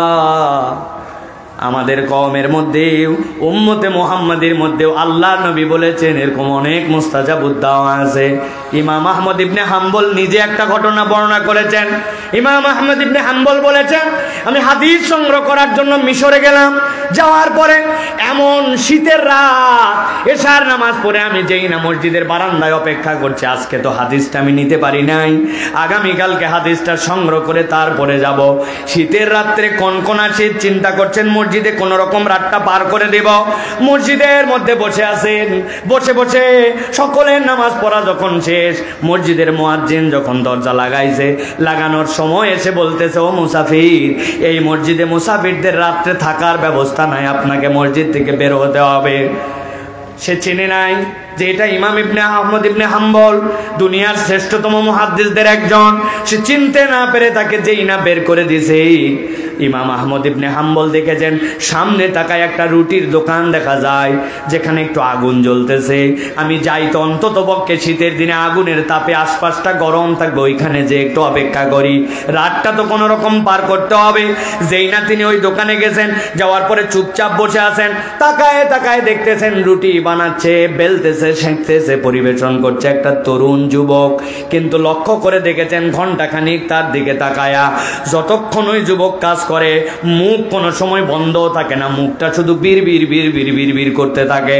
অনেকক্ষণ দেখার পরে ওই যুবকও খেয়াল করছে একজন মুসাফির খাবারের অর্ডার করে না, কিন্তু বসে আছে। জিজ্ঞাসা করছে, ওহে মুসাফির, কোথা থেকে এসেছেন, কেনই বা এখানে বসে আছেন? বলেছেন, আমি এসেছি অনেক দূর থেকে ভাই, মসজিদে থাকতে চেয়েছিলাম, থাকার ব্যবস্থা নাই, তোমার ওই উষ্ণতায় একটু রাতটা পার করতে চাই, সকালবেলা আবার আমার কাছে আমি বেরিয়ে যাব। এই কথার হতে হতে একটু মহব্বত তৈরি হয়েছে। হয়েছে। সাথে সাথে ইমাম আহমদ ইবনে হাম্বল যুবককে জিজ্ঞাসা করলেন, যুবক অনেকক্ষণ বসে আছি আর তোমার দিকে তাকায় আছি, আমি একটা কথা তোমাকে জিজ্ঞাসা করতে চাই, কিছু যদি না মনে করো। বলেন মুসাফির। বলে, আমি আসার পর থেকে দেখেছি রুটির খামির তুমি বানাও, রুটিটাও তুমি বেলো, রুটিটাও তুমি সেঁকো, আবার যখন কাস্টমার আসে তার কাছে পরিবেশনও করো, কিন্তু সব সময় তোমার মুখ বন্ধ থাকে না, মুখটা বিড়বিড় করে কি জানি বলতেই থাকো। তুমি কি হাফেজ নাকি কি পড়ো তুমি? বলে, না না মুসাফির, আমি হাফেজ নই, তবে আমি একটা আমল করি, যতক্ষণ আমি থাকি অন্যের সাথে কথা বলতে না হয় আমি সব সময় কেবল পড়তেই থাকি আস্তাগফিরুল্লাহাল আযীম আল্লাযী আতুবু ইলাইহি লা হাওলা ওয়ালা কুওয়াতা ইল্লা বিল্লাহ। সাথে সাথে যুবক বলতেছে, মুসাফির জানেন আমি যে এই কথাটা বলি সবসময়, এটাতে আমার কি লাভ হয়? বলে, আমি কেমনে জানবো ভাই, জীবনের প্রথম তোমার সাথে দেখা, কেমনে জানবো? বলে, মুসাফির শোনেন, আমি যে এই আমলটা করি সব সময়, এই আমল করার দ্বারা রব্বুল আমিন আমাকে এমন একটা ইজ্জত দিয়েছেন, আমি আল্লাহর কাছে কোনো বিষয়ে যদি প্রার্থনা করি, কোনো বিষয়ে যদি আল্লাহর কাছে দোয়া করি, আল্লাহর কাছে দোয়া করতে দেরি, কবুল হতে এক মুহূর্ত দেরি হয় না। তবে মুসাফির একটু বাড়াবাড়ি করে ফেলছি, একটু বেশি বলে ফেলছি, একটা বিষয় তবে একটু ভিন্ন। কি বিষয়? বলে, তবে এতদিন পর্যন্ত যা দোয়া করেছি সব কবুল, কেবল আমার একটা দোয়া এখন পর্যন্ত কবুল হয় নাই। বলে, সব কবুল, একটা কবুল না? বিরাট ব্যাপার তো, কি কবুল না? বলে, আমার বাড়িতে একজন বৃদ্ধা মা আছেন, ওই মায়ের সেবা যত্ন আমাকে করতে হয়, খাওয়াতে হয়, ঔষধ দিতে হয়, ঘর থেকে বের করতে হয়, ঘরে দিয়ে আসতে হয়, এই জন্য আমি দূরের পথ সফর করতে পারি না। কিন্তু আমার মনের মধ্যে আল্লাহর কাছে বিরাট একটা দাবি দিয়ে রাখছি, আল্লাহ তোমার যুগ শ্রেষ্ঠ একজন মুহাদ্দিস আছেন যিনি মদিনায় থাকেন, তোমার হাদিসে নববীর খেদমত করেন, আল্লাহ জীবনে একবার অন্তত পক্ষে ইমাম ইবনে আহমদ ইবনে হাম্বলকে আমাকে দেখা করায়। ও মুসাফির শোনো রে ভাই, সব দোয়া কবুল হয়েছে বলছি, কিন্তু একটা দোয়া আমার কবুল হয় নাই। এই কথা শোনার সাথে সাথে আহমদ ইবনে হাম্বল দাঁড়ায় গেছেন, লাফ দিয়ে আল্লাহু আকবার বলে বলছেন, যুবক তোমার কথার ব্যাপারে আমার কিছু সন্দেহ মানুষ মাত্র হয়, কিন্তু এখন আর কোনো সন্দেহ নাই যে তোমার সব দোয়া কবুল হয়। যুবক বলে, কেমনে আপনি বুঝলেন? বলে, শোনো, তুমি এতদিন পর্যন্ত যা দোয়া করছো সব কবুল, আর আল্লাহর কাছে বলেছো, আল্লাহ একবার মদিনায় নিয়ে আমাকে আহমদ ইবনে হাম্বলকে দেখায়, কিন্তু আল্লাহ তোমাকে এত পছন্দ করেন, এমন কবুল করেছেন, এই শীতের রাত্রে আল্লাহ তোমার দোয়া কবুল করে আহমদ ইবনে হাম্বলকে তোমার রুটির দোকানে হাজির করছে। মুস্তাজাবুদ দাওয়া, দোয়া করলেই কবুল হয়। কত কথা বলি, কত গল্প মারি, আজে বাজে কথা বলি, সুযোগ পাইলে ফালতু আলাপ করে, গান শুনি, কিন্তু মুখ দিয়ে আস্তাগফিরুল্লাহাল আযীম আল্লাযী আতুবু ইলাইহি। মেশিন চালাচ্ছি, কাজ করতেছি, আয়রন করতেছি, বাড়ির থেকে বেরিয়ে গেছি, ফিরতেছি, যেদিকেই আপনার চিন্তা থাক, জবটা যদি আপনার মুখের মধ্যে এই তাসবিহগুলা থাকে, আল্লাহর কাছে বান্দাটা জাকিরিন হিসাবে লেখা হয়, আর আল্লাহর বান্দা এরপরে দোয়া করে, দোয়া করার সাথে সাথে বান্দার দোয়া কবুল হয়। হযরত আব্দুল্লাহ ইবনে মাসউদ বলতেছেন, মুসা আলাইহিস সালামের কওম এরকম একজন লোক ছিল, দোয়া করলেই কবুল হয়। মুসা আলাইহিস সালাম আসার পরে লোকজন আসলো তার কাছে, এসে বলতেছে, আমাদের কওমের মধ্যে একজন লোক আসছে, ঝামেলা তৈরি করতেছে, লোকের নাম মুসা, বালাম তুমি ওর বিপক্ষে বদদোয়া করো, এই ঝামেলা আমরা রাখতে চাই না সমাজে। উনি বলতেছেন, তোমরা যে লোকের কথা বললা আর যে কোয়ালিটির কথা বললো, হলেও হতে পারে নবী, আমি তার বিপক্ষে দোয়া করতে পারবো না। সাথে সাথে লোকজন বলছে, বালাম তুমি মনে করছো আমাদের স্বার্থে তোমার কাছে আসছি? জি না, আমরা তোমার স্বার্থে আসছি। কি স্বার্থ আমার? বলে, তোমার দোয়া কবুল হলে বলেই না আমরা তোমার কাছে আছি, হাদিয়া তোহফা দেই মিয়া। আর তোমার একই বনের মধ্যে যদি দুইটা বাঘ হয়, মুসারও যদি দোয়া কবুল হয়, সে যদি পয়গম্বর হয়, তোমার কাছে কেউ আসবে নাকি? আর তোমার ভালোর জন্যই বলতেছি বদদোয়া করো। টোপ গিলে নিছে, নেওয়ার পরে দোয়া করে দিছে আল্লাহর কাছে, আল্লাহ মুসা এবং তার কওমকে তুমি ধ্বংস করে দাও। সাথে সাথে আল্লাহ রাব্বুল আমিন ইলহাম করে দিয়েছেন তার অন্তরের মধ্যে, বালাম নিজের মর্যাদা নিজে নষ্ট করে ফেললি, দুনিয়ায় যতদিন বেঁচে থাকবি আর কখনো তোর কোনো দোয়া কবুল করা হবে না। নবীকে আল্লাহ রাব্বুল আমিন বলছেন, গভীর মনোযোগ, খেয়াল করে শুনেন, ওয়াতলু আলাইহিম নাবা আল্লাযী আতাইনাহু আয়াতিনা ফানসালাকা মিনহা ফাআতবাহু আশ-শাইতানু ফাকানা মিনাল গাওয়িন।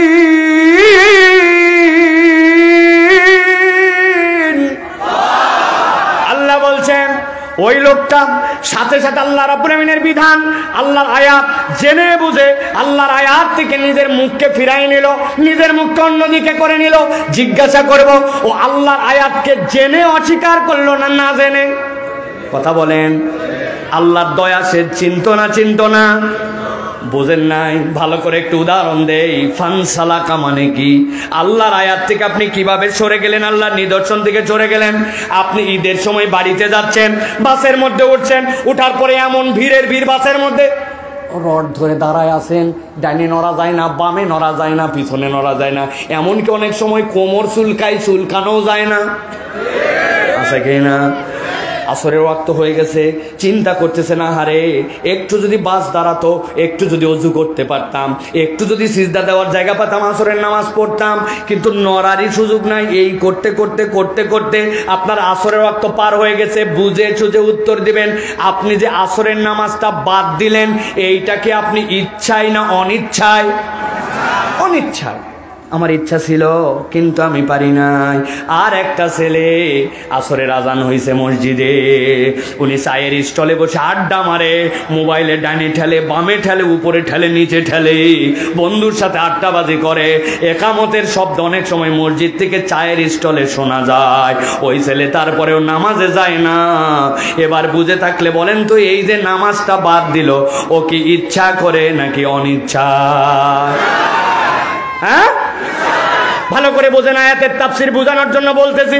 আল্লাহ বলছেন ফানসালাকা মিনহা, আয়াত সে চিনে আল্লাহর আয়াত থেকে দূরে সরে গেছে। এখন বুঝে থাকলে বলেন তো, আল্লাহর নিদর্শন, আল্লাহর হুকুম জানার পরেও, বুঝার পরেও আমাদের সমাজ থেকেও মুখ ফিরায় নাই, এরকম মুসলমান আছে কিনা? আপনারা যদি সাহস দেন তাহলে একটা প্রশ্ন উত্তর আপনাদের কাছে দিব, বুঝেন কিন্তু। পাকিস্তানের এক ছেলে তার ওস্তাদের সামনে বসা, ওস্তাদ জিজ্ঞাসা করছে, বাবা অনেকদিন পড়ালাম, সব সময় আমারে প্রশ্ন করিস, আজকে আমি তোর কাছে একটা প্রশ্ন করব, উত্তর দিতে হবে বাপ। বলছে বলেন ওস্তাদজি। বলছে বলো তো, দুনিয়াতে কারা কারা নামাজ পড়ে না? ছেলে বলছে ওস্তাদ, আমি আমার ক্ষুদ্র জ্ঞানে দেখছি 3 ধরনের লোক নামাজ পড়ে না। কয় ধরন? এক ধরনের লোক যারা দুনিয়ার বুকে পাগল অথবা অজ্ঞান। বলেন কে? 2 নম্বর কে বাপ? বলছে 2 নম্বর দুনিয়ার বুকে নামাজ পড়ে না যে ব্যক্তি মৃত, মরা মানুষ নামাজ পড়ে না, তার নামাজ পড়া লাগে, ঠিক কিনা? 3 নম্বরে কে? বলে ওস্তাদ 3 নম্বরে দুনিয়ার বুকে যে অমুসলমান, সে নামাজ পড়ে না। আমি গবেষণা করে দেখছি, মৃত, অমুসলমান, পাগল অথবা অজ্ঞান, এই 3 শ্রেণীর লোক কেবল নামাজ পড়ে না। আপনাদের কাছে মুখস্থ আছে কিনা জানার জন্য জিজ্ঞাসা করব, নামাজ পড়ে না কয় শ্রেণীর লোক? 1 নম্বর, 2 নম্বর মৃত, 2 নম্বর, 3 নম্বর অমুসলমান। এবার আপনাদের কাছে জিজ্ঞাসা করতে চাই, উত্তর দিতে হবে। একটা জবান বন্ধ থাকবে না, ডানে বামে, দাঁড়ানো বসা, ঘরে বাহিরে। বলেন তো, আপনি আমি কি পাগল নাকি অজ্ঞান? আপনি আমি কি দুনিয়ার বুকে মৃত? আপনি আমি কি দুনিয়ার বুকে যারা আছে অমুসলমান? যান বাড়ি চলে যান, আমার কোনো দায় নাই। আপনি নিজেই বলছেন আপনি পাগল না, আপনি মৃত না, আপনি অমুসলমান না। এখন যদি নামাজ না পড়েন এই 3-এর কোনো একটার মধ্যে, কথা ঠিক কিনা? বুঝে খান, ভালো করে খেয়াল করেন। আল্লাহ রাব্বুল আমিন বলছেন, নবী জানান ওই লোকটা কি করলো? ফানসালাকা মিনহা, আল্লাহর আয়াত থেকে নিজের মুখ ফিরায় নিল। আল্লাহ বলছেন এবার 2 নম্বর, সে আরেকটা অপরাধের মধ্যে নিমজ্জিত হয়ে গেল। আল্লাহ বলছেন ফাতবাহু শাইতানু ফাকানা মিনাল গাওয়িন। আল্লাহ রাব্বুল আলামিন বলছেন, যেই না আল্লাহর আয়াত থেকে কেউ মুখ ফিরায় নাই, সাথে সাথে শয়তান তার অনুগামী হয়ে যায়। কথাটার মানে বোঝেন নাই? ভালো করে খেয়াল করেন। আপনি আপনার সন্তানকে, আমাদের সন্তানকে আমরা বকা দেই, এই শয়তানি করবি না, বলেন না ভাই? মানে কি? যেই কাজটা করতেছে ওইটা খারাপ কাজ, বাজে কাজ, শয়তানি কাজ, আপনি বলছেন শয়তানি করবি না, বলে কি না? কিন্তু আল্লাহ বলছেন, কেউ যদি আল্লাহর বিধান থেকে মুখ ফিরায় নেয়, সে তখন আর শয়তানি কাজ করে না। ফাআতবাহু শাইতান, তখন শয়তানি তার অনুগামী হয়ে যায়।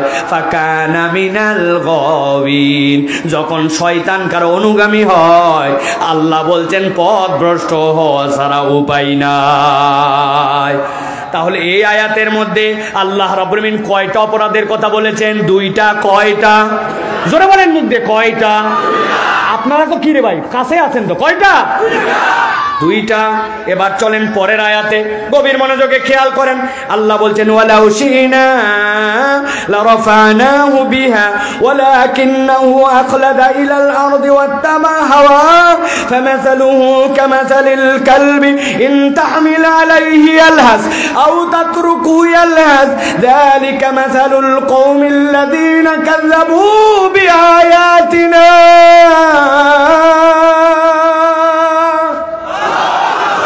আমার রব্বুল আমিন বলছেন, ওয়ালাউ শিনা লারাফানাহু বিহা, যদি আমি চাইতাম সে যদি আল্লাহর বিধানের উপরে থাকতো, আল্লাহর হুকুম মেনে নিত, আমি আল্লাহ তার মর্যাদাটাকে বৃদ্ধি করে দিতে পারতাম। কিন্তু এই কমবক তারও দুইটা অপরাধ করলো। প্রথমে অপরাধ ছিল দুইটা, এখন আল্লাহ বলতেছেন আরো দুইটা। তাহলে টোটাল অপরাধ কয়টা? হয় নাই। হাতগুলো রেডি করেন, এরকম করে বাম হাত নামান তাড়াতাড়ি করে। টোটাল অপরাধ কয়টা? সকল হাত ওঠে নাই, একসাথে সব হাত উঠান লাগবে। টোটাল অপরাধ কয়টা? আরেকটা লাস্ট চান্স দিলাম, হাত নামান সবাই। টোটাল অপরাধ কয়টা? আলহামদুলিল্লাহ, ভালো করে খেয়াল করেন।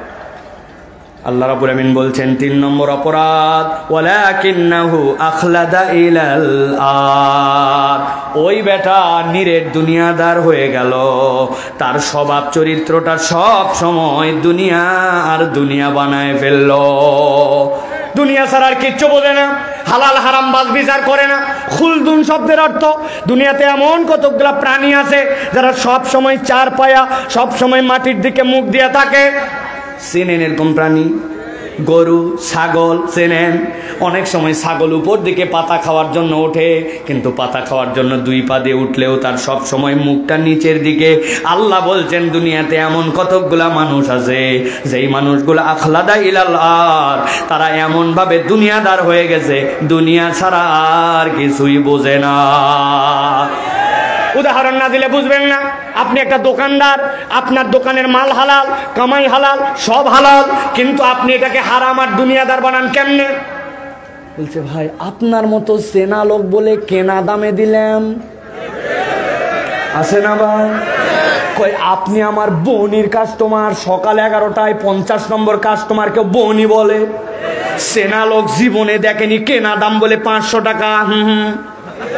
আছে কিনা? ও দুনিয়া ছাড়া কিচ্ছু বোঝে না, কেবল দুনিয়ার দুনিয়া। আর এই রকম হারাম অর্থবিত্তের দুনিয়াতে কতগুলা মানুষ আছে বিরাট গরম দেখায়, আছে কিনা? গরম দেখায়। এক বাদশা ছিলেন, যে বাদশার ব্যাপারে নবীজি সাল্লাল্লাহু আলাইহি সাল্লাম দোয়া করেছেন যে সে যদি আমার যুগ পেত সে ইমানদার হয়ে যেত, ভালো বাদশা। তো ওই বাদশার দরবারে একটা শ্বেত হাতি ছিল, সাদা হাতি। সাদা হাতি চেনেন? খুব রেয়ার, হাজার হাজার লাখ লাখ হাতির মধ্যে একটা সাদা হাতি হয়, পুরা সাদা হাতি। হাতি তো কালো। একদিন বাদশা তার সাদা হাতিটা দেখতে গেছেন, যেয়ে খেয়াল করে দেখেন ছোট্ট একটু একটা ব্যাঙের বাচ্চা। কিসের বাচ্চা? ব্যাঙের বাচ্চা। লাফ দিয়ে উঠে হাতির মাথায় লাথি দিয়ে আবার বসে, লাথি দিয়ে আবার বসে। বাচ্চা তো অবাক হয়ে গেছে যে একটা ব্যাঙের বাচ্চা, এত বড় প্রাণী, হাতির মুখে লাথি দিয়ে বসে। উনি সাথে সাথে ওনার দপ্তরে যায় বসছেন, বসে প্রধানমন্ত্রীকে ডাক দিয়ে বলছেন, প্রধানমন্ত্রী দিকে আসো, আমার যে সাদা হাতি আছে দেখছে একটা ছোট্ট ব্যাঙের বাচ্চা ওর কপালের মধ্যে লাথি দেয়, এত বড় দুঃসাহস আমার এই রকম জায়গাতে একটা হাতিকে লাথি দেয়, এটা তো সাধারণ ঘটনা নয়। তোমাকে 1 মাস সময় দিলাম, এটার কারণ উদ্ঘাটন করবা, তাছাড়া তোমার ধরের থেকে কল্লা আলাদা। প্রধানমন্ত্রী বলছে, বাচ্চা নামদার, যদি ধরের থেকে কল্লা আলাদা করতে চান তো 1 মাস অপেক্ষা করার দরকার নাই, এখনই নিয়ে ফেলান। বলছে কেন? বলছে আমি না জানি হাতির ভাষা, না জানি ব্যাঙের ভাষা, তা আপনি বলে দিয়েছেন ও লাত্তি মারে কেন, আমি কিভাবে এটা আন্দাজি, এটা আমি ইনভেস্টিগেশন করবো কেমন? তো বাদশাহ বলছে যে শোনো, রাগ করো না, আমি অতিরিক্ত মেজাজ গরমে তোমাকে এই কথাটা বলছি, তবে ধরের থেকে কল্লা যাবে না। তবে আমার বিশ্বাস আমি যাকে প্রধানমন্ত্রী হিসাবে নিয়োগ দিছি ওইটা কাউয়া মার্কা না, ওটার মাথায় একটু বুদ্ধি আছে। অতএব তোমার অন্তত পক্ষে চিন্তা ভাবনা করে আদার্স বিষয় আশয় দেখে গবেষণা করে এটা বের করে আমাকে রিপোর্ট দিবে। যাও, সময় দেওয়া হলো। চিন্তা করছে এবার তাহলে চেষ্টা করে দেখি। প্রধানমন্ত্রী গেছে, যাই বলছে কোন জায়গায় হাতি আর কোন জায়গায় ব্যাঙ রে? যাই বলছে এই জায়গায় ব্যাঙ। ব্যাঙ কোন জায়গায় থাকে খুঁজে দেখছে যে ব্যাঙের ছোট্ট একটা গর্ত। খেয়াল করে দেখছে গর্তটা এত ছোট যে ব্যাঙ সিধা হয়ে ঢুকে ভিতর দিয়ে আবার উল্টা হয়ে যে বের হবে উপায় নাই, এই জন্য ব্যাঙের গর্ত ছোট, ও ব্যাক গিয়ারে ভিতরে ঢুকে, মানে পিছনে দিয়েই ঢুকে বসে, আবার যখন বের হওয়া লাগবে সিধা বের হয়। তো ভালো কথা, তাহলে গর্তের মাপও বোঝা গেছে, ব্যাঙের আকারও বোঝা গেছে। কয়েকবার ব্যাঙটা সরাতো, ব্যাঙ সরাইছে। ব্যাঙ সরাইয়া দেখে পুরাতন আমলে, সেই সকল সুলতানি আমলে মানুষের এরকম শুকনা টাকা ছিল না, আগে মানুষের পয়সা ছিল, আর পয়সার মধ্যে একটু ফুটা থাকতো, ব্রিটিশের ফুটা পয়সা, দেখছেন না? ওই রকম একটা পয়সা ব্যাঙের গর্তের মধ্যে রাখা আছে। ব্যাঙ যখন ব্যাক গিয়ারে ঢুকে ব্যাঙের পাছাটা পয়সার উপরে পড়ে। প্রধানমন্ত্রী বলছে আমার গবেষণা শেষ, চিন্তা ভাবনা যা করা লাগবে করে ফেলছি। বাচ্চা শেখে বলছে বাচ্চা চিন্তা ভাবনা করে বাইর করে ফেলছি। কই বাবারে, 1 মাস টাইম দিয়েছিলাম তখনই তুমি মানো না, আর এখন দেখি আধা ঘন্টার মধ্যে সমাধান। বলছে বাচ্চা ব্যাঙ ছোট হলে হবে কি, ছোট্ট একটা মোহর আছে, কোত্থেকে জানি পাইছে, মুখে করে নিয়ে আসে, ওর ঘরের মধ্যে এটা রাখছে। ব্যাক গিয়ারে যখন বসে ঠিক মতো শুতেও পারে না, পাছাটা ওর উপরে পড়ে, টাকার গরমে হাতির মুখে লাথি মারে। ওইরকম আমাদের সমাজেও কতকগুলো আছে, নিজেরা অল্প কয় টাকার মালিক হয়ে একটু ক্ষমতা পেয়ে, একটু পাওয়ার দেখে, একটু 2টা লোক তার পক্ষে স্লোগান দেখে হুঁশ করতে পারে না। অনেক আল্লাহর ওলিদের কোরআনের পক্ষে, আল্লাহর আইনের বিপক্ষে তারা লাথি মারার চেষ্টা করে। ওই ব্যাঙের যেরকম লাথি মারার দ্বারা কিচ্ছু যায় আসে না, ইসলামের বিপক্ষে যারা অবস্থান নেবে তাদের এই সাময়িক গরম কোনো কাজ দিবে না। আজকে হোক কালকে হোক তোমাদের ধ্বংস অনিবার্য, ইসলামের বিজয় অবশ্যই অবশ্যই অনিবার্য অনিবার্য অনিবার্য।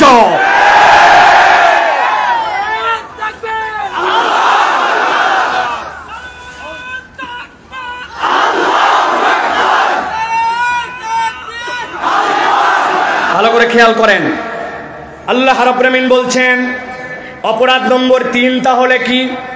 আল্লাহ বলছেন ওয়ালাউ শি'না লারাফা'নাহু বিহা, যদি চাইতো নিজের মর্যাদা বৃদ্ধি করতে পারত, কিন্তু 3 নম্বর অপরাধ ওয়ালাকিন্নাহু আখলাদা ইলাল আরদ, সে নিরেট দুনিয়াদার হয়ে গেল, দুনিয়া ছাড়া কিছুই বোঝে না, দুনিয়ায় কেবল তার টার্গেট, হারাম হালালের বাজ বিচার করে না, দুনিয়া পাইছে দুনিয়া খাইছে, এই ধান্দায় চলে। আল্লাহ বলছেন 3 নম্বর অপরাধ এইটা, আর 4 নম্বর তার অপরাধ হচ্ছে ওয়াত্তাবা হাওয়া। গভীর মনোযোগ দাও যুবক, আল্লাহ রাব্বুল আমিন যেন তোমার আমার কথা এখানে বলছেন। আল্লাহ বলছেন ওই লোকের নবী জানান অপরাধ 4 নম্বরটা ছিল আত্তাবা হাওয়া, সে তার মন পছন্দ জিন্দেগি গঠন করেছিল, দিল যা চাইছে তাই করে, যতটুকু পর্যন্ত কোরআন তার অন্তর অনুযায়ী মানা লাগে ততদিন পর্যন্ত মানে, আর যেই পর্যন্ত তার পছন্দ হয় না সেই পর্যন্ত বাদ দেয়। এরকম মুসলমান আমাদের এলাকায় আছে কি নাই? অনেক মা বোন আমাদের কথা শুনতেছে, আমি মাঝে মাঝে বলি আমাদের অনেক মা বোন সুন্দর পর্দা করে দেখা যায়, কিন্তু যেই না বিয়ে বাড়িতে যায় তখন তার পর্দা উমড়ে যায়, ঈদের দিনে তার পর্দা হাওয়া হয়ে যায়, ঠিক না? বিয়ে বাড়িতে যাইয়া সুন্দর করে যখন ওই কমিউনিটি সেন্টারে এক মহিলার সাথে আরেক মহিলার দেখে বলছে বুবু সকলকে চিনলাম, আপনার চিনলাম না, আসমান থেকে নেমে আসা পরীর মতো লাগতেছে আপনার। বলছে হরু ব্যাকল, আমি তোর পাশের বাড়ির তসলিমা আপা। কই চিনবো কেমনে, সারা জীবন দেখছি বোরখায়, এখন দেখতেছি বোরখা ছাড়া। বলছে মুখের মেকআপ করছি 2000 টাকার, এখনো যদি বোরখা দেয় তো দেখবে কে? আছে কিনা? ওয়াত্তাবা হাওয়া, আপনার মন যত দূর টানে আপনি তত দূর ইসলাম পালন করেন। আপনার মন যেখানে চায় না আপনি সেখান থেকে বাদ দিয়ে দেন। ঈদের মধ্যে সেলুনের দোকানে গেছে, যাই বলছে দাড়িটা এরকম চিকন করে টান দিবি, তবে টান দিয়ে এই কোনার মধ্যে ফাঁক দিয়ে এদিক দিয়ে মিলাবি, আবার এদিক দিয়ে টান দিয়ে এদিক দিয়ে মিলাবি, নিচে বাদ দিয়ে দিবি। লোকজন বলছে বাপ রে বাপ হেভি দাড়ি রাখছিস, তো বলছে দাড়ি বলবি না, স্টাইল আছে কিনা? যেই না ঈদে শেষ, এরপর আস্তে করে শেষে দেয়। আল্লাহ নবী দাড়ি কাটতে নিষেধ করলেন, দাড়ি রাখতে বললেন, আর আপনি আপনার মন পছন্দ যখন দাড়িকে স্টাইল বানালেন, আল্লাহ বলছেন ওয়াত্তাবা হাওয়া। তার রোগ নম্বর 4 হচ্ছে তার মন যতটুকু টানে ততটুকু ইসলাম পালন করে, আর মন যখন বাদ দেয়, টান দেয়, তখন ইসলামও সেখান থেকে বাদ দেয়। এইরকম মুসলমান আমাদের সমাজে আছে কিনা? এই পর্যন্ত তো মাইনর, এটার আরো গভীর আলাপ আছে, বিস্তারিত আলাপ আছে। আপনার আমার সমাজে এমন মুসলমানও আছে, নামাজের ইসলাম ভাল লাগে, রোজার ইসলাম ভাল লাগে, হজের ইসলামও ভাল লাগে, কিন্তু যখন এটাকে বলা হবে আসেন না ভাই আমাদের দেশটা ইসলামের প্যানাল কোড অনুযায়ী আল্লাহর দেওয়া বিধান অনুযায়ী চলুক, যেই লোক ব্যাংকগুলা হাওয়া করে দিল, টাকাগুলা মেরে দিল, ওই ব্যাংক লুটপাটকারীদের বিচারটা আল্লাহর আইনে হোক। যেই লোকেরা রাস্তা বানানোর কথা ভালো পাথর দিয়া দিছে, ওই জায়গায় খোয়া, যেই জায়গায় দেওয়ার কথা সুন্দর সুন্দর বিটুমিন, ওই জায়গায় দিছে পোড়া মোবাইল আর কেরোসিন, যেই জায়গায় দেওয়ার কথা মোটা মোটা রড, ওই জায়গায় দিছে। আপনারা এখনো ভুলের মধ্যে আছেন ভাই, বাঁশ দেয় নাই, বাঁশ দেয় নাই, দিছে কঞ্চি। বাঁশেরও একটা দাম আছে ওদের কাছে, ওরা কঞ্চি মারছে, ঠিক না? কিন্তু বলা হলো আসেন তাদের বিচারটা আল্লাহর আইন অনুযায়ী করা হোক।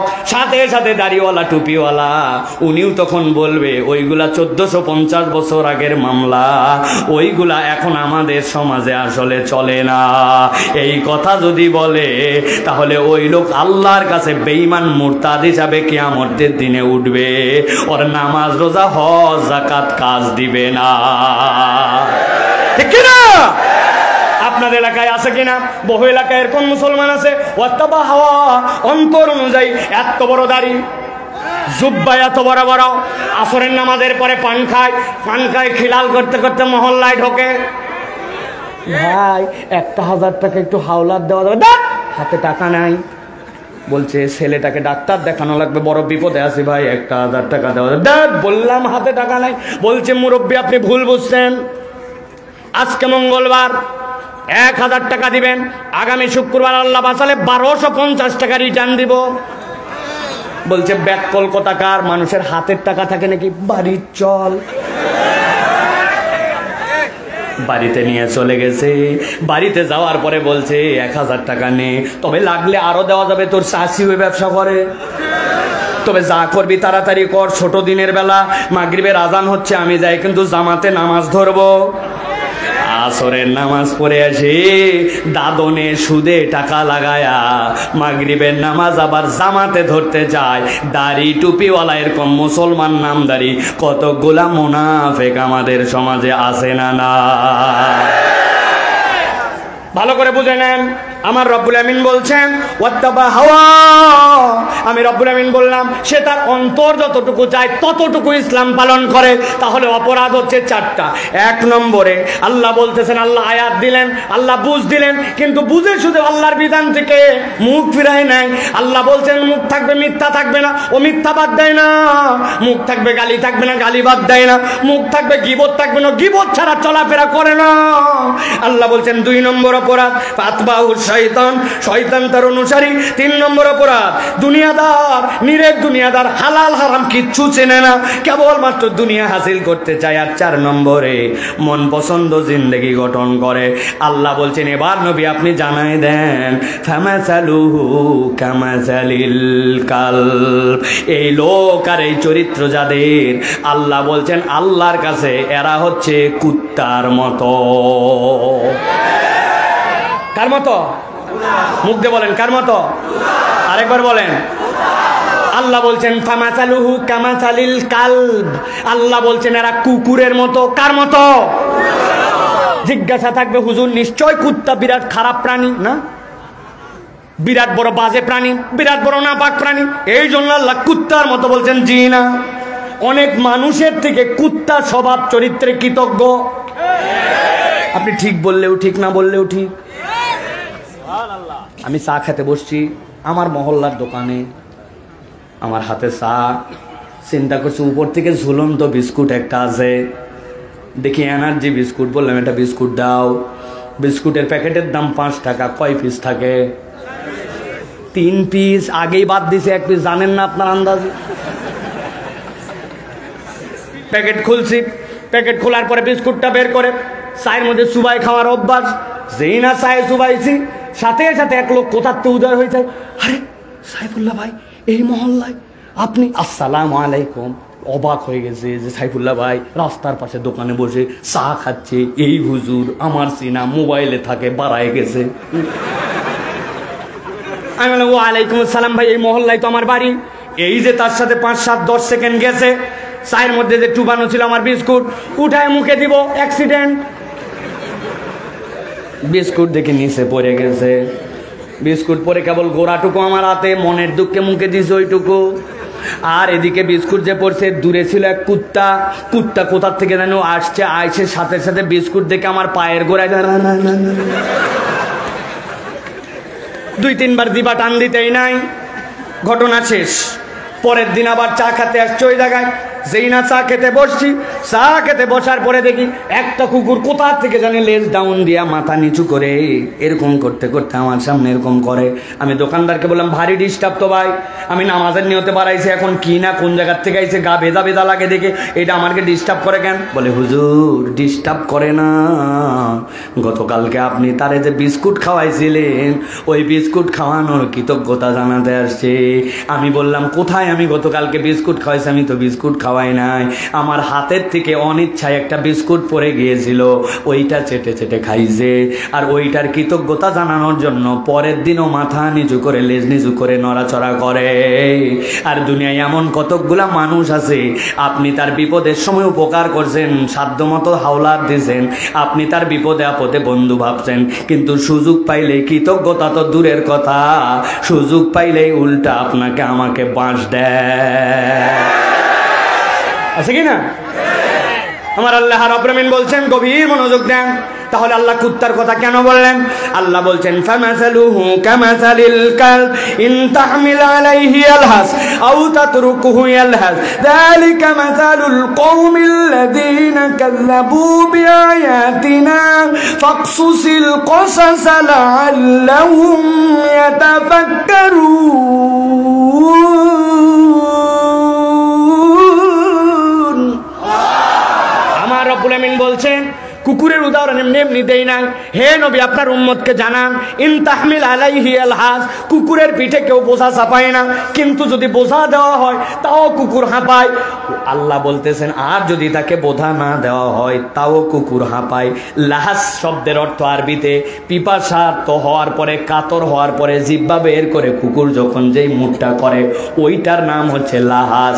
আল্লাহ বুঝাতে চান কুকুরকে তুমি দাবরানি দিছো, সে তখন হাঁপায়, কুকুর বসে আছে তাও হাঁপায়, কিন্তু কুকুর যদি পিপাসার্ত হয়ে যায় সেটা ধাবরানি দেওয়াতেই পিপাসার্ত হোক আর বসে থাকেই পিপাসার্ত হোক, জিহ্বাটা বের করে সে তখন হাঁপাতে থাকে। কুকুর স্বভাব জাতগত ভাবে অস্থির। আল্লাহ বলছেন আল্লাহর হুকুম জানতে বাড়াবাড়ি করে সেইটা মানো নাই, শয়তানের অনুগামী হয়ে গেছো। আল্লাহর হুকুম মানার ক্ষেত্রে হারাম হালাল কোনো কিছু বিবেচনা করো নাই, চিন্তা করছো কে ধরে আমাকে, তুমি নিরেট দুনিয়াদার হয়ে গেছো আর তোমার ইচ্ছা মতো আল্লাহর বিধান পালন করেছো। আল্লাহ বলছেন তোমার উদাহরণটা আল্লাহর কাছে কুকুরের মতো। কুকুর যেরকম পিপাসার্ত হয়ে সব সময় হাঁপাতেই থাকে, জিহ্বা বের করে থাকে, আল্লাহ দুনিয়াতেও তোমার জীবনে অস্থিরতা দিবেন, অভাব দূর হবে না, আর পরকালেও তোমার জীবনে অস্থিরতা থাকবে, তোমার অভাব দূর হবে না। ঠান্ডা মাথায় যুবক, ঠিক বেশি জোরে বলার দরকার নাই, নিজেদের জীবন বিশ্লেষণ করেন। আমি সহ আপনার আমার জীবনকে এখন স্থির নাকি অস্থির? মিলান মিলান মিলান, নিজের জীবন মিলান। কি জানো নাই, সব পাওয়ার পরে কি জানো নাই, কি জানো নাই, আপনার আমার জীবনটা যেন অস্থির, ঠিক কিনা? আমি অনেক জায়গায় বলি কোটি কোটি টাকা দামের বাড়ি, লাখ লাখ টাকা দামের খাট, রাত্রেবেলা ঘুম আসে না, ডাক্তার ঘুমের ট্যাবলেট দিয়ে বলছে বেঁচে খাবেন না, হার্ট ফেল করবেন, আছে কি না? এত বড় প্রতিষ্ঠানের মালিক বাউন্ডারি ওয়ালের উপর দিয়ে একটা সাইনবোর্ডের উপর কেবল এক পোস্ট দিয়ে রাখছে, ওইটা একটু ভালো করে মুছলেই দেখবেন কালো সাইনবোর্ড বের হয়ে গেছে চকচক করে, এই প্রতিষ্ঠানটি অমুক ব্যাংকের কাছে দায়বদ্ধ। দেখাচ্ছে 1000 কোটি, কিন্তু সুদের কারবার আর বিভিন্ন ধরনের লোনের মধ্যে জর্জরিত হয়ে দিলের মধ্যে কোনো শান্তি নাই। আর আমাদের এলাকার থেকে একটা ট্রাক যায় বড় বড়, কাউরান বাজারে যাওয়ার পরে সেখানে ছোট ছোট ট্রাকের মধ্যে আনলোড করে। রাত 11টার পরের থেকে কাজ শুরু করে মাথার মধ্যে টুকরি নিয়ে, মাথার টুকরি নিয়ে অপেক্ষা করতেছে 500 600 700 টাকা ছোট ছোট ট্রাকে সবজি পার করে দিবে, কিন্তু জ্যাম লেগে গেছে সন্ধ্যাতে, ট্রাক ঠিক মতো পৌঁছাতে পারে নাই। ওই ব্যক্তি কি করবে? রাত গভীর হয়ে যাচ্ছে, আস্তে করে মাথার টুকরি আইল্যান্ডের মধ্যে ফেলায় দিয়েছে। আইল্যান্ডের মধ্যে ফেলায় দিয়া কোমরের থেকে গামছাটা খুলছে, খোলার পরে কোনার মধ্যে দিয়েছে, দিয়া টুকরির মধ্যে কাত হয়ে শুয়েছে। গতকালকে আমার মাহফিল ছিল লক্ষ্মীপুরে, যখন আমি দাউদকান্দি ব্রিজ পার হচ্ছে, আমার ড্রাইভারকে আমি ডেকে দেখাইছি, দেখো ময়েন দেখো, ওই দেখো হাজার হাজার টনের ট্রাক পার দিয়ে চলে যাচ্ছে, আর একটা পাগলি বেটি মাথার নিচে কেবলমাত্র একটা লুঙ্গি, পুরাতন লুঙ্গি ভাঁজ দিয়ে আইল্যান্ডের মধ্যে ঘুমায় আছে। খানিকক্ষণ পরে করকর করে নাক ডাকে। কথা বলেন। তাহলে রব্বুল আলামিন কাকে নিশ্চিন্তের ঘুম দিবেন? কার জন্য দিলের পেরেশানি দূর করে দিবেন? আল্লাহ রব্বুল আলামিন বললেন কমসে কম তোমাকে 4টা বিষয় ইনশিওর হতে হবে। আল্লাহর বিধান জানো, মানো না কেন? কি তোমার বাহাদুরি? আল্লাহ রব্বুল আলামিন বলছেন, আর বান্দা শয়তান তোমার অনুগামী যদি হয় তুমি তো বাঁচবা না, তোমার মন পছন্দ জিন্দেগি চলবে না। আল্লাহ যেই নিয়ম দিয়েছেন তার মধ্যে তোমাকে থাকতে হবে। আর রব্বুল আলামিন বলছেন দুনিয়ার মানুষ বুঝে নাও, আল্লাহ রাব্বুল আমিন দুনিয়া তোমাকে দিবেনি, কিন্তু দুনিয়াটা তোমার অন্তর ছিদ্র করে ভিতরে ঢুকানো যাবে না। যদি এইটা করো তাহলে তোমার দুনিয়াতেও সুখ হবে না, পরকালও তোমার বরবাদ হয়ে যাবে। ঠিক না? একটা উদাহরণ দেই আলোচনা শেষের দিকে, সারা জীবন মনে রাখতে হবে উদাহরণ। অনেকগুলা কথা বলছি কিন্তু সারা জীবন মনে রাখতে হবে। প্রথম থেকে বলে যাচ্ছি, ভালো করে খেয়াল করেন। এক লোক বলছে আই লাভ ইউ ওয়াটার। কি বলছে? লোকজন বলছে বেকুবের বেকুব। দুনিয়ার লোক বলে আই লাভ ইউ ওয়াইফ, তুই ওয়াটার কি রে? বলতেছে আমি জেলে, নৌকা চালাই নদীতে, পানিতে মাছ ধরি, পানিতে জাল মারি, পানিতে পানি না থাকলে আমার খাবার নাই, পানি না থাকলে আমার নৌকা নাই, পানি না থাকলে আমার মাছ নাই, আই লাভ ইউ ওয়াটার। এক লোক বলছে ঠিকই তো বলছিস, যেহেতু তুই পানিকে ভালোবাসিস তাহলে দুনিয়ার নিয়ম ভালো যে বাসে তার সাথে তার মিলন হওয়া লাগে। ঠিক কি না? মিলন হওয়া লাগে। আমি বুদ্ধি দেই দোস্ত, পানির সাথে তোর মিলন হতে হবে। বলছে হ্যাঁ আমি চাইও তাই। বলছে কিভাবে কি? বলছে ধর হাতের মধ্যে একটা শাবল দিলাম, কি করা লাগবে? বলছে নৌকার তলায় একটা ফুটা করে দে। পাগলা, পানিকে এত ভালোবাসে, নৌকার তলার বাইরে দিছে শাবল, গল গল করে পানি উঠে, উনি বসে আছে পাল ধরে গোড়াতে, আর বলতেছে আহা মিলন হবে পানির সাথে, আজকে তোমার আমার। বুঝে থাকলে বলেন তো ভাই, নৌকার তলা ফুটা করে দিয়া গল গল করে নৌকাতে পানি ওঠে, আর পানি পছন্দ করে, সে যে বলতেছে তার মিলন হবে, আসলে মিলন হবে না ডুবন হবে, মিলন হবে না পতন হবে। ভালো করে মনে রাখবেন যে আল্লাহ আপনাকে আমাকে শিখিয়েছেন রব্বানা আতিনা ফিদ দুনিয়া হাসানা ওয়া ফিল আখিরাতি হাসানা ওয়া কিনা আযাবান নার। এই দুনিয়ার মানুষ, দুনিয়া তোর লাগবে, আমি আল্লাহ তোকে শিখালাম। তবে মনে রাখবেন আপনার যে দিল আছে, আপনার যে অন্তর আছে, ওই অন্তরটার মাইরে আপনার ঘেরাও থাকবে একটা। আপনি যদি অন্তর ফুটা করে দেওয়ার মধ্যে দুনিয়া ঢুকান, আপনার দুনিয়াও বরবাদ, আখিরাতও বরবাদ। আমার কথা শেষের দিকে আল্লাহ রাব্বুল আমিন বলছেন ওয়াতলু আলাইহিম, মনে আছে নবী আপনি তেলাওয়াত করেন। এবার আল্লাহ বলছেন ফাকসুসিল কাসাসা লাআল্লাহুম ইয়াতাফাক্কারুন, আপনি এই ঘটনাটা বলে দেন, আশা করা যায় এই গল্প থেকে আপনার উম্মত উপকার পাবে, চিন্তা করবে। ও আমার ঢাকার মুসলমান, এত বড় মজমা, এত মানুষ এত সময় ধরে বসে আছেন, আমার ভাইরা 2 ঘন্টা ধরে দাঁড়ায় আছেন। আপনি যদি এই আয়াতের মুখাতেব আপনাকে মনে করেন লাআল্লাহুম ইয়াতাফাক্কারুন, তাহলে আজকে যে আমাকে ধীর স্থির ভাবে চিন্তা করতে হবে। সাইফুল্লাহ ভাই এত কথা বলল, কোরআন থেকে কি চিন্তার বিষয় এখানে আমার আছে? আমার জীবনটা কি আমি আমার ইচ্ছায় নাকি আল্লাহর ইচ্ছা চালাই? আমি কি নিরেট দুনিয়াদার, দুনিয়া করে পাগল হয়ে গেছি কিনা? আর আমি জেনে বুঝে আল্লাহর হুকুম বোঝার পরেও আমি অমান্য করতেছি কিনা? আল্লাহ বলছেন আশা করা যায় আপনার উম্মত এখান থেকে শিক্ষা নিবে, ঠিক কিনা? অতএব প্রিয় ভাইরা, আল্লাহ শেষ আয়াত আরো দীর্ঘ কথা বলেছেন। আল্লাহ বলছেন সামাসালাল কওমুল্লাযিনা কাযযাবু বিআয়াতিনা ওয়া আনফুসাহুম কানু ইয়াযলিমুন, তবে তাদের কাছে বলে লাভ নাই, ওরা যারা আপনার আয়াত অস্বীকার করে ওদের কাছে বলাও যা না বলাও তাই। আল্লাহ বলছেন ওরা নিজের আত্মার উপরে জুলুমকারী। আমরা যেন নিজের আত্মার উপরে জুলুম করে আমরা যেন বেঈমান মুসলমান না হই, আমরা যেন নামকাওয়াস্তে মুসলমান না হই, আমরা যেন ঈমানের উপরে বলবৎ থেকে আল্লাহর বিধানগুলা নিজের জীবনে পূর্ণভাবে পালন করতে পারি। রাজি? হাত তোলেন সকলে, রাজি? আল্লাহর জন্য হাত তোলেন, রাজি? তাহলে শপথ করেন যে আমরা যে রাজি, আমরা কি মিথ্যা বলে না মিথ্যা বাদ দিয়া? বলেন, মিথ্যা ছেড়ে না ধরে? মুখের মধ্যে গালি দিয়ে না গালি বাদ দিয়া? গালি দিয়ে না গালি বাদ দিয়া? গীবত করে না গীবত বাদ দিয়া? পিছনে যারা হাত তোলেন কি ভাই ভয় লাগে? নামাজটা কি পড়ে না ছাড়ে? বুঝে বলেন, বুঝে বলেন, পড়ে না ছাড়ে? হ্যাঁ, শুধু জুম্মার নামাজটা পড়ে, তাই তো? আল্লাহ কবুল করুক। সোজা করেন, সোজা। এবার একটা শপথ করতে চাই, এই মাদ্রাসা, যেই মাদ্রাসার আজকে হাজার হাজার আপনারা মাহফিলে মানুষ আসলেন, এই মাদ্রাসাটা এলাকার জন্য বড় হোক, এটা আপনার আমার নাজাতের ওসিলা হোক, চাই? চাই? আমরা তাহলে এই মাদ্রাসার জন্য কখনো বিরোধিতাকারী হব না। বলেন আল্লাহুম্মা আমিন।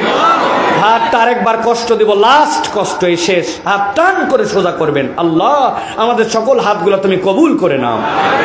ছবি উঠাইছেন আপনারা, কত পোস্ট দেন আপনারা রে ভাই, কিন্তু মাহফিলের পোস্ট দিলে আপনাদের ইজ্জত চলে যায়। যে এতগুলা লোক, এরকম আয়োজন, আমি হাজির ছিলাম, একটা সেলফি, একটা মাঠের ছবি, একটা বক্তার ছবি, একটা মাদ্রাসার ছবি, তা দিবে না, ইজ্জত চলে যায়। হ্যাঁ, এখানে 20,000 লোক থাকে, কালকে সকালে পোস্ট গেলে তো এমনি নাস্তিকদের মাথা খারাপ হবে যে কয় কি রে, ঠিক কিনা? রাজি সবাই? রাজি ইনশাআল্লাহ?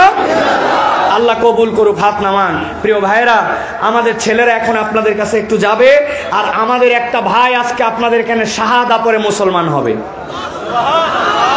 যখন কেউ শাহাদতের কালেমা পড়ে মুসলমান হয়, সাথে সাথে সে নিষ্পাপ হয়ে যায়। সে আমাদের জন্য যা দোয়া করে আল্লাহ রাব্বুল আমিন তাই কবুল করে নিতে পারেন। সুবহানাল্লাহ। এই সুযোগ সব দিন আসে না। প্রস্রাব জোরে চাপ না দিলে যায়েন না। বসেন সকলে। আর আমাদের ছেলেরা গেছে, ভিতরে গেছে, সকলে একটু পকেটে হাত লাগান ভাই। 100, 200, 500, 1000 একজন মাহরুম করা যাবে না। আপনার কাছে টাকা না থাকলে হাওলাত নেন, সকলে হাত দেন। ইউটিউবার, মাইকালা, হুজুর, স্টেজের লোক কেউ বাদ যাবে না, সকলে শরীক হবেন ইনশাল্লাহ। হাত দাও ভাইরা, হাত দাও পকেটে, অপরের পকেটে না, নিজের পকেটে হাত দাও, হাত দাও। সকলকে শরীক হতে হবে। প্রিয় ভাইরা, ভিতরে চলে যাও। হ্যাঁ, ভিতরে চলে যাও। কোনো কথাবার্তা হবে না, চুপচাপ থাকেন। আমরা একটা তাকবীর দেবো ইনশাআল্লাহ। আমাদের ভাইকে আমরা এখন ইমানের কালেমা পড়াবো ইনশাআল্লাহ। আল্লাহুম্মা আমিন বলেন। উহারা প্রচার করুক হিংসা, বিদ্বেষ আর নিন্দাবাদ, আমরা বলিব সাম্য, শান্তি, এক আল্লাহ জিন্দাবাদ। ইনশাআল্লাহ ইসলামের কালেমা নিভায় দেওয়া যাবে না। আল্লাহ আমাদেরকে কবুল করবেন, আল্লাহুম্মা আমিন। আল্লাহ আমাদের আশা বসা ভাই, আমি একটা অনুরোধ দিছি, ফাঁকি মারে সাইড দিয়ে চলে যায়েন না। একটা টাকা হলেও আপনাকে শরীক হতে হবে। কারা আদায় করতেছে? আদায়কারী লোক খুঁজে পাওয়া যাবে তো পরে আবার। হ্যাঁ, ভলেন্টিয়ার যাবে। শোনো ভাই, সকলের সামনে দাঁড়ায় থাকবে, টাকা নিয়ে তারপরে সরবে। টাকা না দিলে সরবে না সামনের থেকে। 10, 20, 50, হ্যাঁ, স্টেজে ডাক দাও। কই আমাদের ছেলেটা? কই? আসো, বসেন, কেউ দাঁড়াবেন না কিন্তু। কেউ দাঁড়াবেন না, আমরা দোয়া করে তারপরে যাব। বসেন, আপনাদের ফোন অন করেন, প্রয়োজনে ফোনে ছবি উঠান, কিন্তু বসবেন না। গায়ে সামনে কারা? বসো বসো, সামনে বসো, সামনে বসো।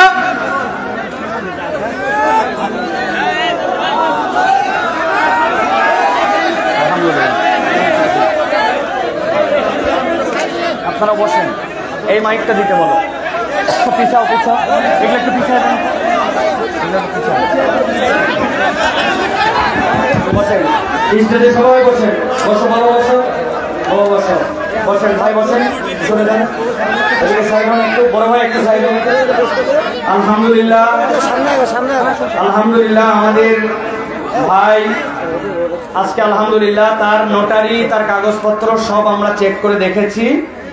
তার পরিচয় এবং তার নামটুকু আমরা বলবো, তার ডিস্ট্রিক্ট আমরা এই মুহূর্তে জানাতে চাচ্ছি না। তার নাম হচ্ছে বিধান চন্দ্র বর্মন, পিতা শ্রী বীরেন্দ্রনাথ বর্মন, মাতা শ্রীমতী পূর্ণিমা রানী। তো এই ছেলেটা আলহামদুলিল্লাহ সুস্থ, স্বাভাবিক, এবং সে দ্বীনকে পছন্দ করে, ইসলামকে পছন্দ করে আলহামদুলিল্লাহ যত ধরনের এভিডেভিট এবং যে সকল কাজ সেগুলো তার পছন্দ মতো উকিলের মাধ্যমে আলহামদুলিল্লাহ সেগুলো সম্পন্ন করা হয়েছে। সে আশা পোষণ করছে যে সাইফুল্লাহ ভাই আপনার হাত দিয়ে, এবং তার বন্ধুরা আশা পোষণ করছে যে আপনার হাতে সে শাহাদা পাঠ করবে। এটা আমার জন্য একটা সৌভাগ্য। এত মানুষজন থাকতে সে অপেক্ষা করে খুঁজে বের করে আজকে সে শাহাদা পাঠ করবে আমাদের কাছে। তো আমরা প্রথমে তার কাছে জিজ্ঞাসা করতে চাই যে তোমাকে কোনো প্রেসার দিয়ে, চাপ দিয়ে, কেউ বল প্রয়োগ করে অথবা টাকা পয়সার লোভ দিয়ে কি তোমাকে কেউ ইসলাম ধর্ম গ্রহণ করাচ্ছে? না। তুমি কি সজ্ঞানে, স্বেচ্ছায়, নিজে বুঝে শুধু ইসলাম গ্রহণ করছো? মাশাআল্লাহ, আলহামদুলিল্লাহ বলেন।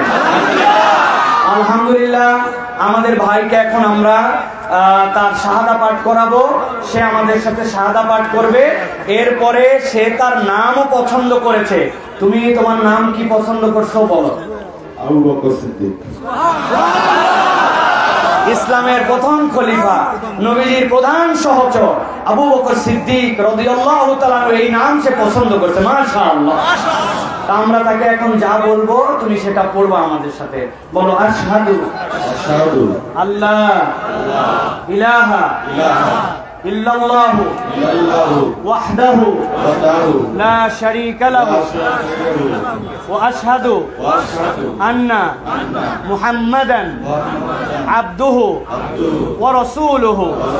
আল্লাহু আকবার, তাকবীর।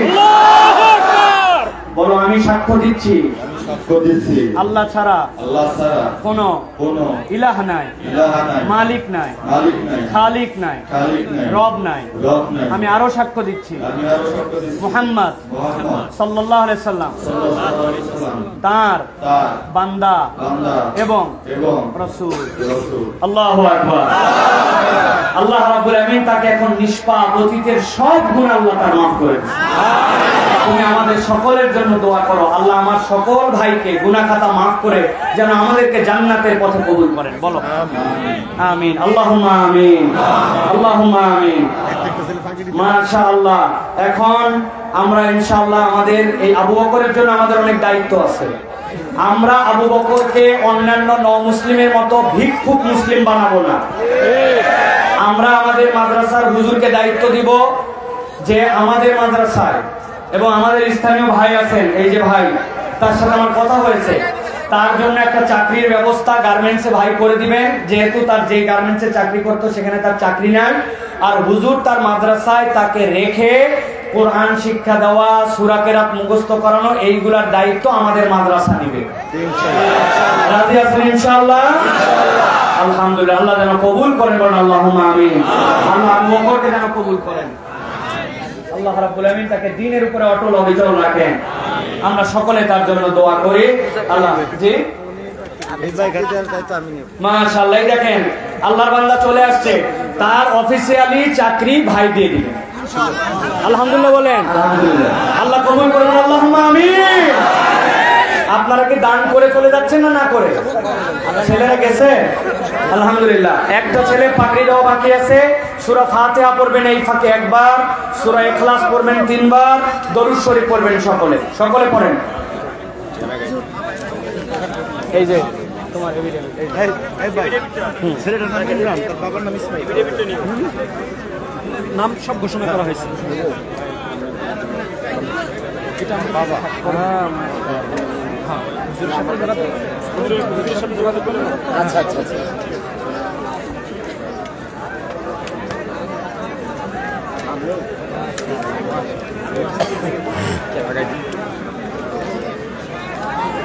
আলহামদুলিল্লাহ। হ্যাঁ, মাইকগুলো দাও, মাইকটা দাও।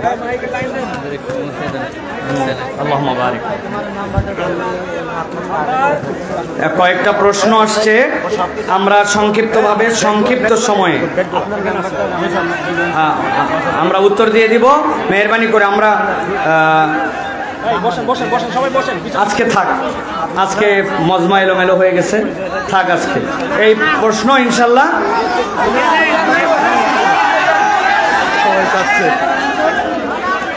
আচ্ছা ঠিক আছে, দিয়ে দিচ্ছি। জি বসেন, আপনি বসেন।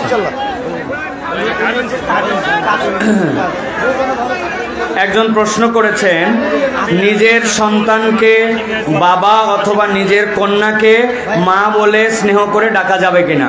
প্রিয় ভাইরা, এখানে একটি বিষয় হচ্ছে, নবী করিম সাল্লাল্লাহু আলাইহি সাল্লাম থেকে আমাদের প্রতি নির্দেশনা আছে যে তোমরা নিজের বাপ ছাড়া অন্য কাউকে বাপ বলে সম্বোধন করো না। কিন্তু যেই বাপের কথা বলা হয়েছে সেইটা হচ্ছে হুকমান বাপ, মানে আপনার জন্মদাতা বাপ, এই হিসাবে অন্য কাউকে বাপ বলে পরিচয় দেওয়া যাবে না। কিন্তু আমরা আমাদের সন্তানকে যে বাপ বলি, আমরা সন্তানকে মা বলি।